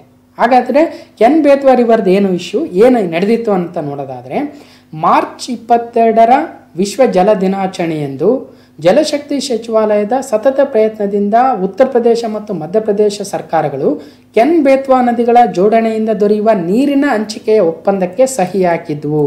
ಗುಡ್. ಸುಮಾರು 2 ದಶಕಗಳ ಕಾಲ ಕಗ್ಗಂಟಾಗಿದ್ದ ಈ ಸಮಸ್ಯೆ ಬಗೆಹರಿದಿದ್ದರಿಂದ ಕೆನ್ ಬೇತ್ವಾ ನದಿಗಳ ಜೋಡಣೆಯ ಕಾಮಗಾರಿಗಳು ಪ್ರಾರಂಭವಾಗಿ ದೇಶದ ಉಳಿದ 29 ನದಿಗಳ ತ್ವರಿತಗತಿಯ ಜೋಡಣೆಗೆ ಪ್ರೇರಣೆಯಾಗುತ್ತೆ ಅಂತಕ್ಕಂಥ ನಿರೀಕ್ಷೆಯಲ್ಲಿ ಸಂಭ್ರಮದಲ್ಲಿದ್ದರು ಅಂತಕ್ಕಂಥದ್ದು. ಕೆನ್ ಬೇತ್ವಾ ಈಗ ಒಪ್ಪಿಗೆ ಆಗಿರೋದ್ರಿಂದ ದೇಶದಲ್ಲಿರ್ತಕ್ಕಂಥ ವಿವಿಧ 29 ನದಿ ಜೋಡಣೆ ಯೋಜನೆಗಳಿಗೂ ಸಹಿತ ಒಂದಷ್ಟು ಪುಷ್ಟಿ ಸಿಗುತ್ತೆ ಅಂತಕ್ಕಂಥದ್ದು ಇದರಿಂದ ಗೊತ್ತಾಗ್ತಾ ಹೋಗುತ್ತೆ. ಹಾಗಾದರೆ ಕೆನ್ ಬೇತ್ವಾ ರಿವರ್ಗಳು ಯಾವ ಒಂದು ರಾಜ್ಯಗಳ ಮಧ್ಯೆ ಇದೆ ಅಂತಕ್ಕಂಥದ್ದು ಅಂದರೆ ಮಧ್ಯಪ್ರದೇಶ ಮತ್ತು ಉತ್ತರ ಪ್ರದೇಶಗಳ ಮಧ್ಯೆ ಇರ್ತಕ್ಕಂಥ ಒಂದು ನದಿ ಜೋಡಣಾ ಯೋಜನೆ ಆಗುತ್ತೆ.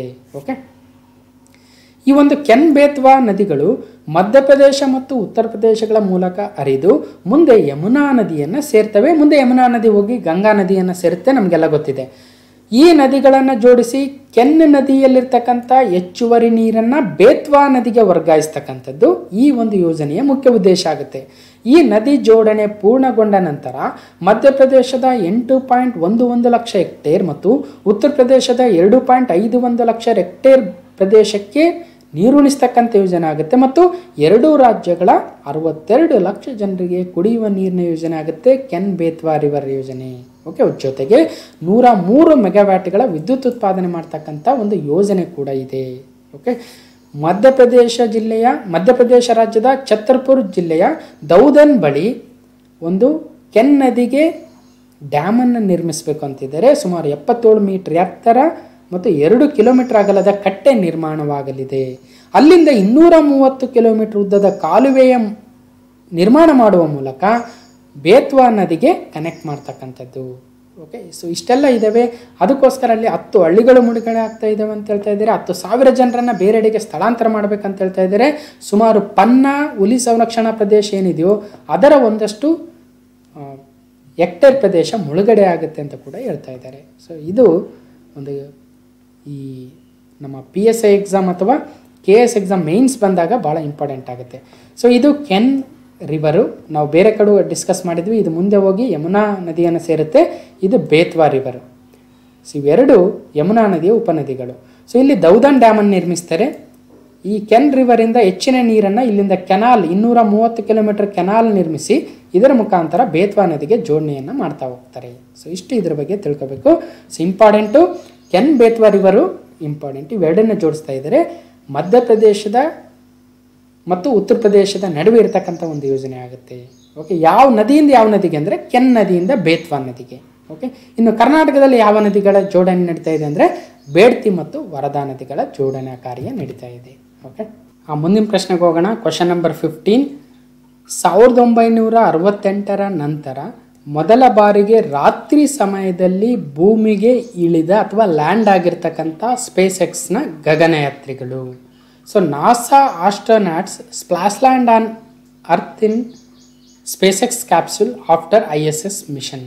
ಓಕೆ, ಸೊ ಈಗ ನೋಡಿ, ಫಸ್ಟ್ ಟೈಮು ನೈಟ್ ಲ್ಯಾಂಡ್ ಆಗಿರ್ತಕ್ಕಂಥದ್ದು 1968ಅಲ್ಲಿ. ಓಕೆ, ಸೊ ಅದಾದ ನಂತರ ಇಷ್ಟೆಲ್ಲ ಒಂದು ಗಗನಯಾನ ಪ್ರಾಜೆಕ್ಟ್ಗಳನ್ನ ಮಾಡಿದರೂ ಸಹಿತನು ಸೊ ಫಸ್ಟ್ ಟೈಮು ಆಫ್ಟರ್ 1968 ಮತ್ತೆ ನೈಟ್ ಟೈಮಲ್ಲಿ ಭೂಮಿಗೆ ಇಳಿತಾ ಇದ್ದಾರೆ, ಲ್ಯಾಂಡ್ ಆಗ್ತಾ ಇದ್ದಾರೆ ಗಗನಯಾತ್ರಿಗಳು.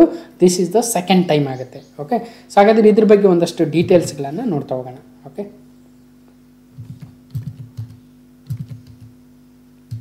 ರೈಟ್.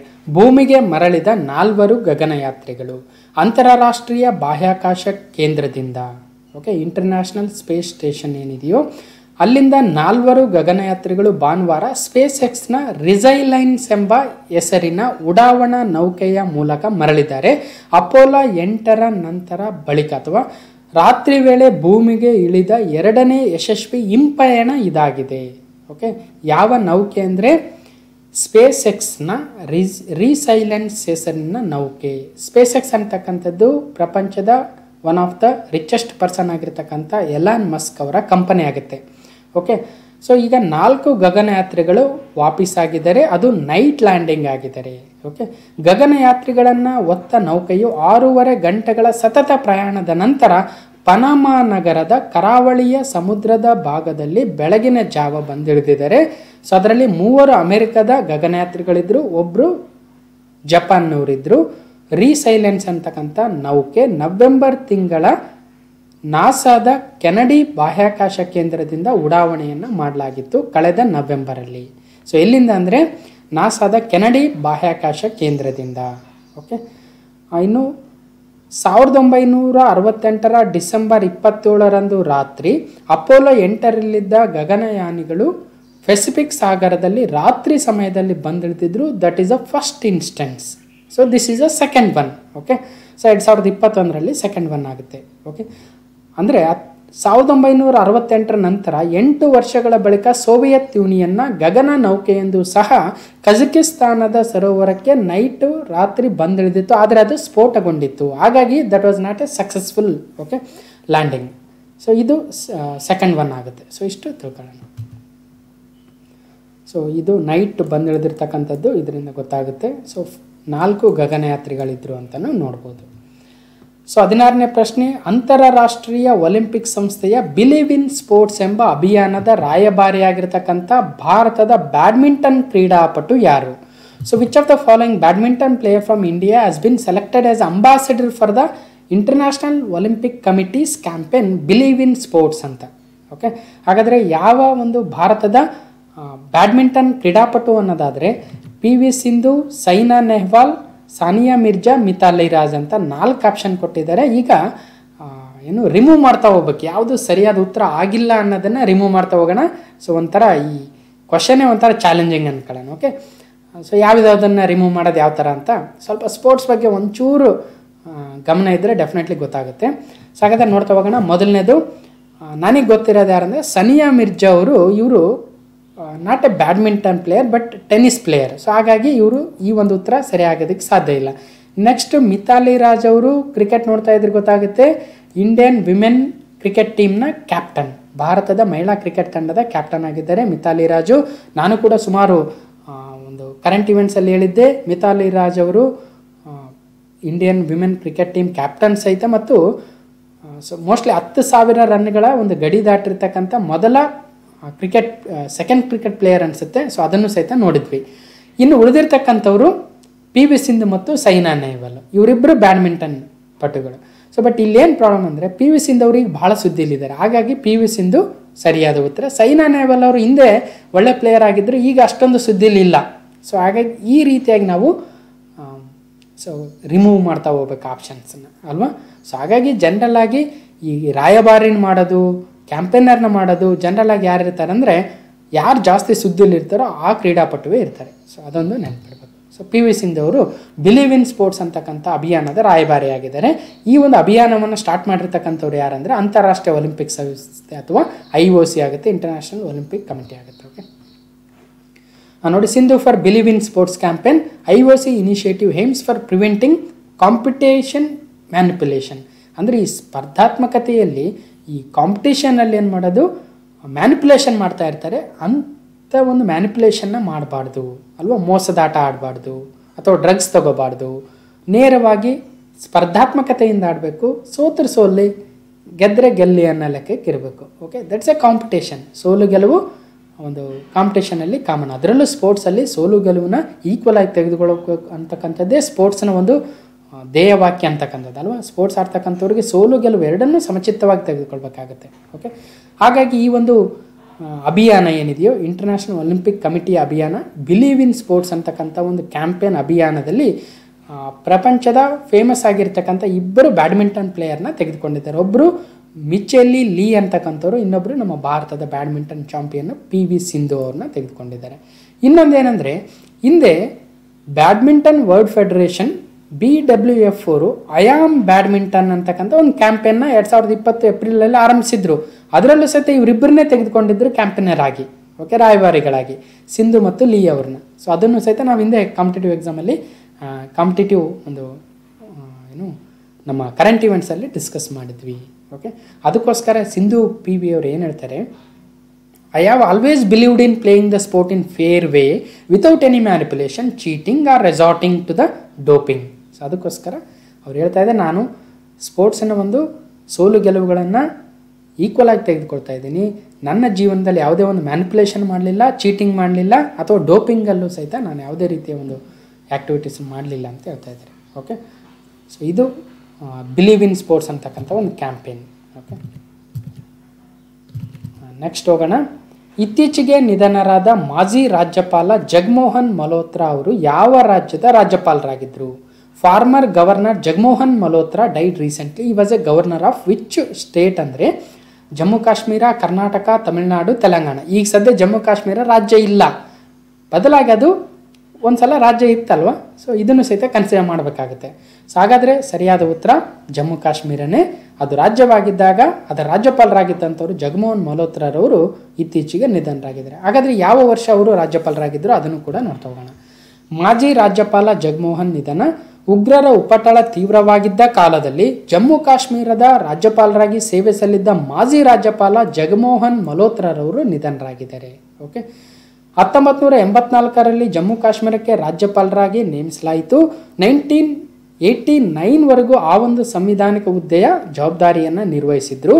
ಕಾಶ್ಮೀರ ಕಣಿವೆಯಲ್ಲಿ ಉಗ್ರರ ಹಾವಳಿ ತೀವ್ರವಾಗಿದ್ದರಿಂದ ಮತ್ತೆ ಅವರನ್ನು ಪುನಃ 1990ರಲ್ಲಿ ಪುನಃ ರಾಜ್ಯಪಾಲರಾಗಿ ನೇಮಿಸ್ತಾರೆ. ಆದರೆ ಈ ಒಂದು ಉಗ್ರವಾದವ ಸಮಸ್ಯೆಯನ್ನು ಪರಿಹರಿಸುವ ವಿಚಾರದಲ್ಲಿ ಅಂದಿನ ಪ್ರಧಾನಿಯಾಗಿರ್ತಕ್ಕಂಥ ವಿಶ್ವನಾಥ್ ಪ್ರತಾಪ್ ಸಿಂಗ್ VP ಸಿಂಗ್ ರವರ ಒಂದು ಸರ್ಕಾರದ ಜೊತೆ ಭಿನ್ನಮತ ಹೊಂದಿದ್ದರಿಂದ ಅವ್ರನ್ನ ಆ ಹುದ್ದೆಯಿಂದ ತೆಗೆದುಹಾಕಲಾಗಿತ್ತು. ನಂತರ ಅವ್ರು ಏನು ಮಾಡ್ತಾರೆ, BJP ಸೇರ್ತಾರೆ, ದಿಲ್ಲಿಲಿ ಲೋಕಸಭೆಗೆ ನಿಲ್ತಾರೆ, ಗೆಲ್ತಾರೆ. ಅಟಲ್ ಬಿಹಾರಿ ವಾಜಪೇಯಿ ಅವರ ಸರ್ಕಾರದಲ್ಲಿ ಸಚಿವರಾಗಿ ಕೂಡ ಕೆಲಸವನ್ನು ಮಾಡ್ತಾರೆ. ಓಕೆ, ಸೊ ಅದ್ರ ಜೊತೆಗೆ 2 ಬಾರಿ ದಿಲ್ಲಿಯ ಲೆಫ್ಟಿನೆಂಟ್ ಗವರ್ನರ್ ಆಗಿದ್ದರು. 1 ಬಾರಿ ಗೋವಾ ಮತ್ತು ದೀವ್ ದಮನ್ನ LG ಅಥವಾ ಲೆಫ್ಟಿನೆಂಟ್ ಗವರ್ನರ್ ಆಗಿ ಕೆಲಸವನ್ನು ಕೂಡ ಮಾಡಿದರು.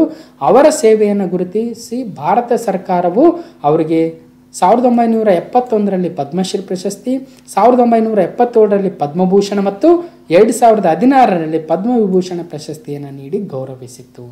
ಓಕೆ, ಮುಂದಿನ ಪ್ರಶ್ನೆಗೆ ಹೋಗೋಣ. Question number 18. ವಿ ಕಲ್ಯಾಣಂ ಮಹಾತ್ಮ ಗಾಂಧಿಯವರ ಮಾಜಿ ಆಪ್ತ ಕಾರ್ಯದರ್ಶಿ ಇನ್ನಿಲ್ಲ. ಪರ್ಸನಲ್ ಸೆಕ್ರೆಟರಿ ಆಗಿದ್ದರಂತೆ ಮಹಾತ್ಮ ಗಾಂಧಿಯವರ ಸೆಕ್ರೆಟರಿ ಆಗಿದ್ದರಂತೆ ವಿ ಕಲ್ಯಾಣಂ ಅವರು ಈಗ ಇನ್ನಿಲ್ಲ ಅಂತಕ್ಕಂಥದ್ದು. ಓಕೆ, ಸೊ ಇವರು ಮಹಾತ್ಮ ಗಾಂಧೀಜಿಯವರ ಆಪ್ತ ಕಾರ್ಯಾಲಯದ ಕೊನೆಯ ಮೆಂಬರ್ ಅಂತಲೂ ಹೇಳ್ಬೋದು. ಸೊ ಈಗ ಇನ್ಯಾರೂ ಬದುಕಿಲ್ಲ ಅಂತಕ್ಕಂಥದ್ದು. ಅವರ ಹೆಸರು ವಿ ಕಲ್ಯಾಣ. ಇವರು ತಮ್ಮ ಜೀವಿತಾವಧಿಯಲ್ಲಿ ಗಾಂಧಿಯನ್ ಪ್ರಿನ್ಸಿಪಲ್ಸ್ನ, ಗಾಂಧಿಯನ್ ವ್ಯಾಲ್ಯೂಸ್ನ, ಗಾಂಧೀಜಿಯವರ ತತ್ವಗಳನ್ನು ಅಳವಡಿಸ್ಕೊಂಡು ಬದುಕಿದ್ರು ಅಂತಕ್ಕಂಥದ್ದು. ಸೊ ನೆನ್ಪಿಡಿ, ವಿ ಕಲ್ಯಾಣಂ ಅವರು ಗಾಂಧೀಜಿಯವರ ಪರ್ಸನಲ್ ಸೆಕ್ರೆಟರಿ ಆಗಿದ್ದರು. ಓಕೆ, ಸೊ 19ನೇ ಪ್ರಶ್ನೆ. ಮರಾಠ ಮೀಸಲು ಅಸಿಂಧು ಸುಪ್ರೀಂ ಕೋರ್ಟ್ನ ಮಹತ್ವದ ತೀರ್ಪು. No review on 50% cap on reservation, quota for Marathas invalid. ಇಲ್ಲಿ 2 ಇಂಪಾರ್ಟೆಂಟ್ ತೀರ್ಪು. ಒಂದು, 50% ಕ್ಯಾಪ್ ಆನ್ ರಿಸರ್ವೇಷನ್ ಏನಿದೆಯೋ ಅಂದರೆ ಈ ಮೀಸಲಾತಿಯನ್ನು 50% ಏನು ನಿಗದಿಗೊಳಿಸಿದ್ದಾರೆ ಮಂಡಲ್ ಕಮಿಷನ್ ತೀರ್ಪು, ಸೊ ಅದು ಮತ್ತೆ ರಿವ್ಯೂ ಮಾಡಲ್ಲ ಅಂತೇಳಿದೆ ಒಂದು. ಇನ್ನೊಂದು, ಮರಾಠರಿಗೆ ನೀಡಿರ್ತಕ್ಕಂಥ ಒಂದು ಮೀಸಲಾತಿಯನ್ನು ತೆಗೆದುಹಾಕಿದ್ದಾರೆ ಅಥವಾ ಅಸಿಂಧು ಅಂತ ಹೇಳಿದೆ ಸುಪ್ರೀಂ ಕೋರ್ಟ್. ಈ 2 ಇಂಪಾರ್ಟೆಂಟ್ ಪಾಯಿಂಟ್ ಆಗುತ್ತೆ, ನೋಡ್ತಾ ಹೋಗೋಣ. ಮರಾಠ ಮೀಸಲು ಅಸಿಂಧು, ಮೀಸಲು ಪ್ರಮಾಣ 50% ಮೀರುವಂತಿಲ್ಲ, ಸುಪ್ರೀಂ ಕೋರ್ಟ್ನಿಂದ ಮಹತ್ವದ ತೀರ್ಪು. ಓಕೆ, ಇಲ್ಲೇನಾಗಿತ್ತು, ಮಹಾರಾಷ್ಟ್ರ ಸರ್ಕಾರದ ಶಿಕ್ಷಣ ಮತ್ತು ಉದ್ಯೋಗ ಅವಕಾಶಗಳಲ್ಲಿ ಮರಾಠ ಸಮುದಾಯಕ್ಕೆ 16% ಮೀಸಲು ನೀಡಲು 2018ರಲ್ಲಿ BJP ಸರ್ಕಾರ ಕಾಯ್ದೆಯನ್ನು ರೂಪಿಸಿ ವಿಧಾನಸಭೆಯ ಅನುಮೋದನೆಯನ್ನು ಪಡೆಯಲಾಗಿತ್ತು. ಇದು ಮೀಸಲು ವ್ಯವಸ್ಥೆಯ ಆಶಯಗಳಿಗೆ ಧಕ್ಕೆಯಾಗಿದೆ ಎಂದು 2019ರಲ್ಲಿ ಸಲ್ಲಿಕೆಯಾಗಿದ್ದ ಮೇಲ್ಮನವಿ ಅರ್ಜಿಗಳನ್ನು ತಳ್ಳಿಹಾಕಿದ ಮುಂಬೈ ಕೋರ್ಟು ಸರ್ಕಾರದ ನಿರ್ಧಾರವನ್ನು ಎತ್ತಿ ಹಿಡಿದಿತ್ತಾದರೂ ಉದ್ಯೋಗ ಮೀಸಲಿನಲ್ಲಿ 12%, ಶೈಕ್ಷಣಿಕ ಮೀಸಲಿನಲ್ಲಿ 13% ದಾಟದಂತೆ ನೋಡಿಕೊಳ್ಳಿ ಅಂತ ಹೇಳಿದರು. ಆದರೆ ಹೈಕೋರ್ಟ್ ತೀರ್ಪಿನ ವಿರುದ್ಧ ಸಲ್ಲಿಕೆಯಾಗಿದ್ದ ಅರ್ಜಿ ವಿಚಾರಣೆ ಮಾಡಿರ್ತಕ್ಕಂಥ ಸುಪ್ರೀಂ ಕೋರ್ಟು ಅದಕ್ಕೆ 2020ರಲ್ಲಿ ತಡೆ ನೀಡಿತ್ತು. ಈಗ ಫೈನಲ್ ಡಿಸಿಷನ್ ಅನ್ನು ಹೇಳ್ತಾ ಇದ್ದಾರೆ, ಆ ಒಂದು ಮರಾಠ ಮೀಸಲು ಅಸಿಂಧು ಆಗುತ್ತೆ ಮತ್ತು ಯಾವುದೇ ಪರಿಸ್ಥಿತಿಯಲ್ಲಿ ಮೀಸಲು ಪ್ರಮಾಣ 50% ಮೀರುವಂತಿಲ್ಲ ಅಂತ ಹೇಳ್ತಾ ಇದ್ದಾರೆ, ಫ್ಯೂ ಎಕ್ಸೆಪ್ಷನಲ್ ಕೇಸಸ್ನ ಮಾತ್ರ ಬಿಟ್ಟು. ಓಕೆ, ಹಾಗಾದರೆ ಶಿಕ್ಷಣ ಮತ್ತು ಉದ್ಯೋಗದಲ್ಲಿ ಮರಾಠ ಸಮುದಾಯಕ್ಕೆ ಪ್ರತ್ಯೇಕ ಮೀಸಲು ಕಲ್ಪಿಸಿ ಮಹಾರಾಷ್ಟ್ರ ಸರ್ಕಾರ ಅನುಷ್ಠಾನಗೊಳಿಸಿದ್ದ ಕಾಯ್ದೆಯನ್ನು ಸುಪ್ರೀಂ ಕೋರ್ಟು ಅಸಿಂಧುಗೊಳಿಸಿದೆ. 1992ರ ಮಂಡಲ್ ತೀರ್ಪಿನ ಪ್ರಕಾರ ಒಟ್ಟು ಮೀಸಲು ಪ್ರಮಾಣ 50% ಮೀರುವಂತಿಲ್ಲ ಅಂತ ಹೇಳ್ತಾ ಇದ್ದಾರೆ. ಓಕೆ, ತೀರಾ ಅಸಾಧಾರಣ ಸಂದರ್ಭದಲ್ಲಿ ಅಂದರೆ ಎಕ್ಸೆಪ್ಷನಲ್ ಕೇಸಸ್ಸಲ್ಲಿ ಮಾತ್ರ ಈ ಮಿತಿಯನ್ನು ಅಂದರೆ 50% ಕ್ಯಾಪನ್ನು ಮೀರಲು ಅವಕಾಶ ಇದೆ. ಆದರೆ ಮರಾಠ ಮೀಸಲು ಕಾಯ್ದೆ ವಿಷಯದಲ್ಲಿ ಅಂತಹ ಯಾವುದೇ ಸಂದರ್ಭಗಳು ಕಾಣಿಸದೇ ಇರುವ ಕಾರಣ ಇದು ಅಸಂವಿಧಾನಿಕ, ಅನ್ಕಾನ್ಸ್ಟಿಟ್ಯೂಷನಲ್ ಅಂತ ಸುಪ್ರೀಂ ಕೋರ್ಟ್ ಹೇಳಿದೆ. ಭಾಳ ಇಂಪಾರ್ಟೆಂಟ್ ಆಗಿರ್ತಕ್ಕಂಥದ್ದು. ಮೀಸಲು ಮಿತಿ ಏರಿರುವ ಮಂಡಲ್ ತೀರ್ಪನ್ನೇ ಮರುಪರಿಶೀಲನೆಗೆ ಒಳಪಡಿಸುವ ಅಗತ್ಯ ಇದೆ, ಅದನ್ನು ವಿಸ್ತೃತ ಪೀಠಕ್ಕೆ ವಹಿಸಿ ಅಂತ ರಾಜ್ಯ ಸರ್ಕಾರ ಕೋರಿದ್ದ ಅರ್ಜಿಯನ್ನು ಸಹಿತ ತಿರಸ್ಕೃತಗೊಳಿಸಿದೆ. Very very important. ಅಂದರೆ ಈಗ ಮಂಡಲ್ ತೀರ್ಪಿನಲ್ಲಿ ಏನಾಗಿತ್ತು, 50% ಕ್ಯಾಪ್ ಇರಬೇಕಂತ ಏನು ಹೇಳಿತ್ತು, ಅದನ್ನು ಮರುಪರಿಶೀಲನೆ ಮಾಡಿ ಅಂತ ರಾಜ್ಯ ಸರ್ಕಾರ, ಮಹಾರಾಷ್ಟ್ರ ರಾಜ್ಯ ಸರ್ಕಾರದ ಒಂದು ಮನವಿಯನ್ನು ಕೂಡ ಸಾರಾಸಗಟಾಗಿ ತಿರಸ್ಕರಿಸಿದೆ ಸುಪ್ರೀಂ ಕೋರ್ಟು. ಓಕೆ, ಏನಾಗಿತ್ತು ಮಂಡಲ್ ತೀರ್ಪು? 1992ರ ಮಂಡಲ್ ತೀರ್ಪು ಅಥವಾ 1992ರ ಇಂದಿರಾ ಸಹಾನಿ ಕೇಸ್ ಅಂತ ಕೂಡ ಹೇಳ್ತೀವಿ. ಆ ಒಂದು ಮಹತ್ವದ ಲ್ಯಾಂಡ್ಮಾರ್ಕ್ ಕೇಸಲ್ಲಿ 50% ಕ್ಯಾಪನ್ನು ನಿಗದಿಪಡಿಸಿತ್ತು ಸುಪ್ರೀಂ ಕೋರ್ಟು. ಮತ್ತು ವಿವಿಧ ಒಂದು ಕೇಸುಗಳಲ್ಲಿ ಸಹಿತ ಅದೇ ಕೇಸನ್ನು ಕೋರ್ಟ್ ಮಾಡಿ ಹೇಳಿತ್ತು. ಅದಕ್ಕೋಸ್ಕರ to change the 50% limit is to have a society which is not founded on equality but based on the caste rule ಅಂತ ಜಸ್ಟಿಸ್ ಅಶೋಕ್ ಭೂಷಣ್ ಅವರು ಹೇಳ್ತಾ ಇದ್ದಾರೆ. ಓಕೆ, ಸೊ ಈ ಬೆಂಚಲ್ಲಿ ಯಾರು ಲೀಡ್ ಮಾಡಿದರು ಅಂದರೆ ಅಶೋಕ್ ಭೂಷಣ್ ಅವರು, ನ್ಯಾಯಮೂರ್ತಿಯವರು. ಅವರು ಈ ಒಂದು ಬೆಂಚಿನ ಮುಖ್ಯಸ್ಥರಾಗಿದ್ದರು. ಓಕೆ, ಜೊತೆಗೆ ಏನು ಹೇಳ್ತಾರೆ, ಈ ಒಂದು ಮಂಡಲ್ ಕೇಸಿನ ತೀರ್ಪನ್ನು ಮತ್ತೆ ಮರುಪರಿಶೀಲನೆ ಮಾಡ್ತಕ್ಕಂಥ ಅವಶ್ಯಕತೆಯೇ ಇಲ್ಲ. ಯಾಕಂದರೆ ಈ ಕೇಸನ್ನು ಹಲವಾರು ಒಂದು ತೀರ್ಪುಗಳಲ್ಲಿ ನಾವು ಬೇಸಾಗಿಟ್ಕೊಂಡು ಮಾಡಿದ್ದೀವಿ. ಹಾಗಾಗಿ ಮರಾಠ ಒಂದು ಕೋಟ ಅನ್ಕಾನ್ಸ್ಟಿಟ್ಯೂಷನಲ್, ಅಸಂವಿಧಾನಿಕ ಅಂತ ಹೇಳ್ತಾ ಇದ್ದಾರೆ. ಇದು ರೈಟ್ ಟು ಈಕ್ವಾಲಿಟಿನ ವೈಲೇಟ್ ಮಾಡ್ದಂಗೆ ಆಗುತ್ತೆ ಅಂತ ಕೂಡ ಹೇಳ್ತಾ ಇದ್ದಾರೆ. ಓಕೆ, ನೆಕ್ಸ್ಟ್ 20ನೇ ಪ್ರಶ್ನೆ. ಈಗ ಈ ಮರಾಠ ಒಂದು ಕೇಸು ಮತ್ತು ಈಗೇನು ಹೇಳ್ತಾ ಇದ್ದೀವಿ ನಾವು ಮಂಡಲ್ ತೀರ್ಪು, ಅವೆಲ್ಲವುಗಳ ಒಂದು ಏನು ನಡೀತಾ ಇದೆ ಇಶ್ಯೂಸು, ಜೊತೆಗೆ ಈಗ ಭಾರತದ ಸಂವಿಧಾನದ 102ನೇ ತಿದ್ದುಪಡಿ ಕೂಡ ಬಹಳ ಸುದ್ದಿಲಿ ಬರುತ್ತೆ. ಸೊ ಹಾಗಾದರೆ 102nd amendment act of Indian constitution 2018 again in news. ಅದು ಯಾಕೆ ಅಂತ ನೋಡ್ತಾ ಹೋಗೋಣ. ಸೊ ಇದು ಯಾವುದಕ್ಕೆ ಸಂಬಂಧಿಸಿತ್ತು ಅಂತ ಯಾಕೆ ಬರ್ತಾ ಇದೆ ಅಂದರೆ, ಈ ಮೀಸಲು ಮಿತಿ ತೀರ್ಪು ಮರುಪರಿಶೀಲನೆ ಇಲ್ಲ ಅಂತ ಹೇಳ್ತಾ ಜೊತೆಗೆ 102ನೇ ತಿದ್ದುಪಡಿಯಲ್ಲಿ ಬಂದಿರತಕ್ಕಂಥ ಒಂದು ವಿಚಾರವನ್ನು ಇಲ್ಲಿ ಮತ್ತೆ ಸುಪ್ರೀಂ ಕೋರ್ಟ್ ಹೇಳಿದೆ. ಏನಂತ ನೋಡಿ, ಸಂವಿಧಾನಕ್ಕೆ 2018ರಲ್ಲಿ 102ನೇ ತಿದ್ದುಪಡಿಯನ್ನು ತಂದು 338B ಮತ್ತು 342A ವಿಧಿಗಳನ್ನು ಸೇರಿಸಲಾಗಿತ್ತು. ಓಕೆ, 338B ವಿಧಿಯಲ್ಲಿ ಹಿಂದುಳಿದ ವರ್ಗಗಳ ರಾಷ್ಟ್ರೀಯ ಆಯೋಗದ ರಚನೆಯನ್ನು ಮಾಡಿದ್ರು, ಅದರ ಕರ್ತವ್ಯಗಳನ್ನು, ಅಧಿಕಾರಗಳನ್ನು ಹೇಳಿತ್ತು. 342A ವಿಧಿಯಲ್ಲಿ ನಿರ್ದಿಷ್ಟ ಜಾತಿಯು ಸಾಮಾಜಿಕ ಮತ್ತು ಶೈಕ್ಷಣಿಕವಾಗಿ ಹಿಂದುಳಿದ ವರ್ಗಕ್ಕೆ ಸೇರುತ್ತದೆಯೇ ಎಂಬುದನ್ನು ನಿರ್ಧರಿಸುವ ಅಧಿಕಾರವನ್ನು ರಾಷ್ಟ್ರಪತಿಗೆ ನೀಡಿದ್ರು. ಓಕೆ, ಜೊತೆಗೆ ಪಟ್ಟಿಯನ್ನು ಬದಲಾಯಿಸುವ ಅಧಿಕಾರವನ್ನು ಸಂಸತ್ತಿಗೆ ನೀಡಿದ್ರು. ಓಕೆ, ಸೊ ಇಲ್ಲೇನಾಗಿತ್ತು ನೋಡಿ, ಯಾರು OBC ಅಂತ ಡಿಸೈಡ್ ಮಾಡಬೇಕಾಗಿರ್ತಕ್ಕಂಥದ್ದು ಅಥವಾ ಅದನ್ನು ಅಧಿಕಾರವನ್ನು ಯಾರಿಗೆ ನೀಡಿದ್ರು ಅಂದರೆ ರಾಷ್ಟ್ರಪತಿಗಳಿಗೆ ನೀಡಿದ್ರು. ಒಂದು ವೇಳೆ ಈ ಪಟ್ಟಿಯನ್ನು ಚೇಂಜ್ ಮಾಡ್ತಕ್ಕಂಥ ಅಧಿಕಾರವನ್ನು ಸಂಸತ್ತಿಗೆ ನೀಡಿದ್ರು, ಪಾರ್ಲಿಮೆಂಟಿಗೆ ನೀಡಿದ್ರು. ಆರ್ಟಿಕಲ್ 342A ಸೇರಿಸಿ ಮತ್ತು ಆರ್ಟಿಕಲ್ 338B ಪ್ರಕಾರ ಹಿಂದುಳಿದ ವರ್ಗಗಳ ರಾಷ್ಟ್ರೀಯ ಆಯೋಗವನ್ನು ರಚನೆ ಮಾಡಿದ್ರು 102ನೇ ಸಂವಿಧಾನದ ತಿದ್ದುಪಡಿ ಪ್ರಕಾರ. ಈಗ ಆರ್ಟಿಕಲ್ 342A ಏನು ಮೆನ್ಷನ್ ಮಾಡಿದ್ದಾರೆ ಅದರ ಬಗ್ಗೆ ಒಂದಷ್ಟು ಡೆವಲಪ್ಮೆಂಟ್ಸ್ ಆಗಿದ್ದಾವೆ, ಅದನ್ನು ನೋಡ್ತಾ ಹೋಗೋಣ. ಓಕೆ, ನೋಡಿ, ಸಾಮಾಜಿಕ ಮತ್ತು ಶೈಕ್ಷಣಿಕವಾಗಿ ಹಿಂದುಳಿದ ವರ್ಗಗಳನ್ನು ಗುರುತಿಸಲು ರಾಜ್ಯಗಳಿಗೆ ಅಧಿಕಾರ ಇಲ್ಲ ಅಂತ ಮತ್ತೆ ಹೇಳ್ತಾ ಇದ್ದಾರೆ. ಅಧಿಕಾರ ಕೊಡಿ ಅಂತ ಹೋಗಿದ್ದನ್ನು ಈಗ ಮತ್ತೆ ತಿರಸ್ಕರಿಸ್ತಾ ಇದ್ದಾರೆ. ಓಕೆ, ಹಾಗಾದರೆ ಭಾರತೀಯ ಸಂವಿಧಾನದ 102ನೇ ತಿದ್ದುಪಡಿಯನ್ನು 2018ರಲ್ಲಿ ತರ್ತಾರೆ. ಆ ಬಿಲ್ ಯಾವುದಂತ ಕೇಳ್ಬೋದು, 123ನೇ ಅಮೆಂಡ್ಮೆಂಟ್ ಬಿಲ್ ಆಗುತ್ತೆ. ರಾಷ್ಟ್ರಪತಿಗಳ ಅಂಕಿತ ಬಿದ್ದ ಮೇಲೆ ಅದು ಕಾಯ್ದೆ ಆಗುತ್ತೆ. ಮೊದಲು ಮಸೂದೆ ಇತ್ತು, ನಂತರ ಕಾಯ್ದೆ ಆಗುತ್ತೆ. ಎಷ್ಟನೇ ಕಾಯ್ದೆ ಅಂದರೆ 102ನೇ ಅಮೆಂಡ್ಮೆಂಟ್ ಕಾಯ್ದೆ, 123ನೇ ಮಸೂದೆ ಆಗಿತ್ತು. ಓಕೆ, ಸೊ ಇದೇನು ಮಾಡುತ್ತೆ, national commission for backward classes, ಹಿಂದುಳಿದ ವರ್ಗಗಳ ರಾಷ್ಟ್ರೀಯ ಆಯೋಗ ಅಂತಕ್ಕಂಥ ಒಂದು ಸ್ಟ್ಯಾಟ್ಯೂಟರಿ ಬಾಡಿ ಇತ್ತು. ಅದು ಈಗ ಕಾನ್ಸ್ಟಿಟ್ಯೂಷನರಿ ಬಾಡಿ ಆಗುತ್ತೆ, ಸಂವಿಧಾನಿಕ ಸಂಸ್ಥೆ ಆಗುತ್ತೆ. ಓಕೆ, ಸೊ ಜೊತೆಗೆ ಆರ್ಟಿಕಲ್ 342A ಸೇರಿಸ್ತಾರೆ. ನಿರ್ದಿಷ್ಟ ಜಾತಿಯನ್ನು ಹಿಂದುಳಿದ ವರ್ಗ ಎಂದು ಅಧಿಸೂಚನೆ ಹೊರಡಿಸುವುದು ರಾಷ್ಟ್ರಪತಿ ಅಧಿಕಾರ, ಪಟ್ಟಿಯನ್ನು ಬದಲಾಯಿಸುವ ಅಧಿಕಾರ ಸಂಸತ್ತಿಗೆ ನೀಡ್ತೀವಿ. ಇಲ್ಲಿ ರಾಜ್ಯಗಳಿಗೆ ಯಾವುದೇ ಅಧಿಕಾರ ಇಲ್ಲ ಅಂತ ಆರ್ಟಿಕಲ್ 342A 102nd ಅಮೆಂಡ್ಮೆಂಟ್ ಏನಿತ್ತು ಅದರಲ್ಲಿ ತಂದಿದ್ರು. ಓಕೆ, ಸೊ ಹಿಂದುಳಿದ ವರ್ಗಗಳ ರಾಷ್ಟ್ರೀಯ ಆಯೋಗ ಮತ್ತು ಆ ಒಂದು ಹಿಂದುಳಿದ ವರ್ಗ ಅಂತ ಸೇರಿಸ್ತಕ್ಕಂಥ ಒಂದು ಅಧಿಕಾರ ರಾಷ್ಟ್ರಪತಿಗೆ ಇದೆ, ಆ ಪಟ್ಟಿಯನ್ನು ಚೇಂಜ್ ಮಾಡ್ತಕ್ಕಂಥ ಅಧಿಕಾರ ಸಂಸತ್ತಿಗಿದೆ ಅಂತ. ಓಕೆ, ಹಾಗಾದರೆ ಹಿಂದುಳಿದ ವರ್ಗಗಳ ರಾಷ್ಟ್ರೀಯ ಆಯೋಗ ಸ್ಟ್ಯಾಟ್ಯುಟರಿ ಬಾಡಿಯಿಂದ ಕಾನ್ಸ್ಟಿಟ್ಯೂಷನಲ್ ಬಾಡಿ ಆಯಿತು ಅಲ್ವಾ, ಸಂವಿಧಾನಿಕ ಸಂಸ್ಥೆ ಆಯಿತು. ಈಗ ಅದರ ಒಂದು ಪ್ರೆಸೆಂಟು ಚೇರ್ಮನ್ ಯಾರಿದ್ದಾರೆ ಅಂದರೆ ಡಾಕ್ಟರ್ ಭಗವಾನ್ ಲಾಲ್ ಸಹನಿ ಅವರು ಈ ಒಂದು ಹಿಂದುಳಿದ ವರ್ಗಗಳ ರಾಷ್ಟ್ರೀಯ ಆಯೋಗದ ಅಧ್ಯಕ್ಷರಾಗಿದ್ದಾರೆ. ಸೊ ಕೇಳ್ಬೋದು ಬೇರೆ ಬೇರೆ ಪರೀಕ್ಷೆಗಳಲ್ಲಿ, ಅದಕ್ಕೋಸ್ಕರ. ಓಕೆ,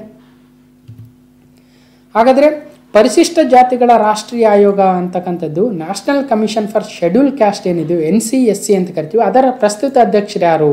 ಓಕೆ, ಫೆಬ್ರವರಿಯಲ್ಲಿ ಇದರ ಒಂದು ಅಪ್ಡೇಟ್ ಆಗಿತ್ತು, ನಾವು ಹಿಂದೆ ಡಿಸ್ಕಸ್ ಮಾಡಿರಲಿಲ್ಲ. ಸೊ ಇದ್ರ ಬಗ್ಗೆ ನಾನು ಅಪ್ಡೇಟ್ ನೋಡೋಕೆ ಹೋದರೆ ಈ ಒಂದು ವಿಚಾರ ಸಿಕ್ಕಿರ್ತಕ್ಕಂಥದ್ದು ವೆರಿ ಇಂಪಾರ್ಟೆಂಟ್ ಆಗುತ್ತೆ, ಅದಕ್ಕೋಸ್ಕರ ತಂದಿರ್ತಕ್ಕಂಥದ್ದು.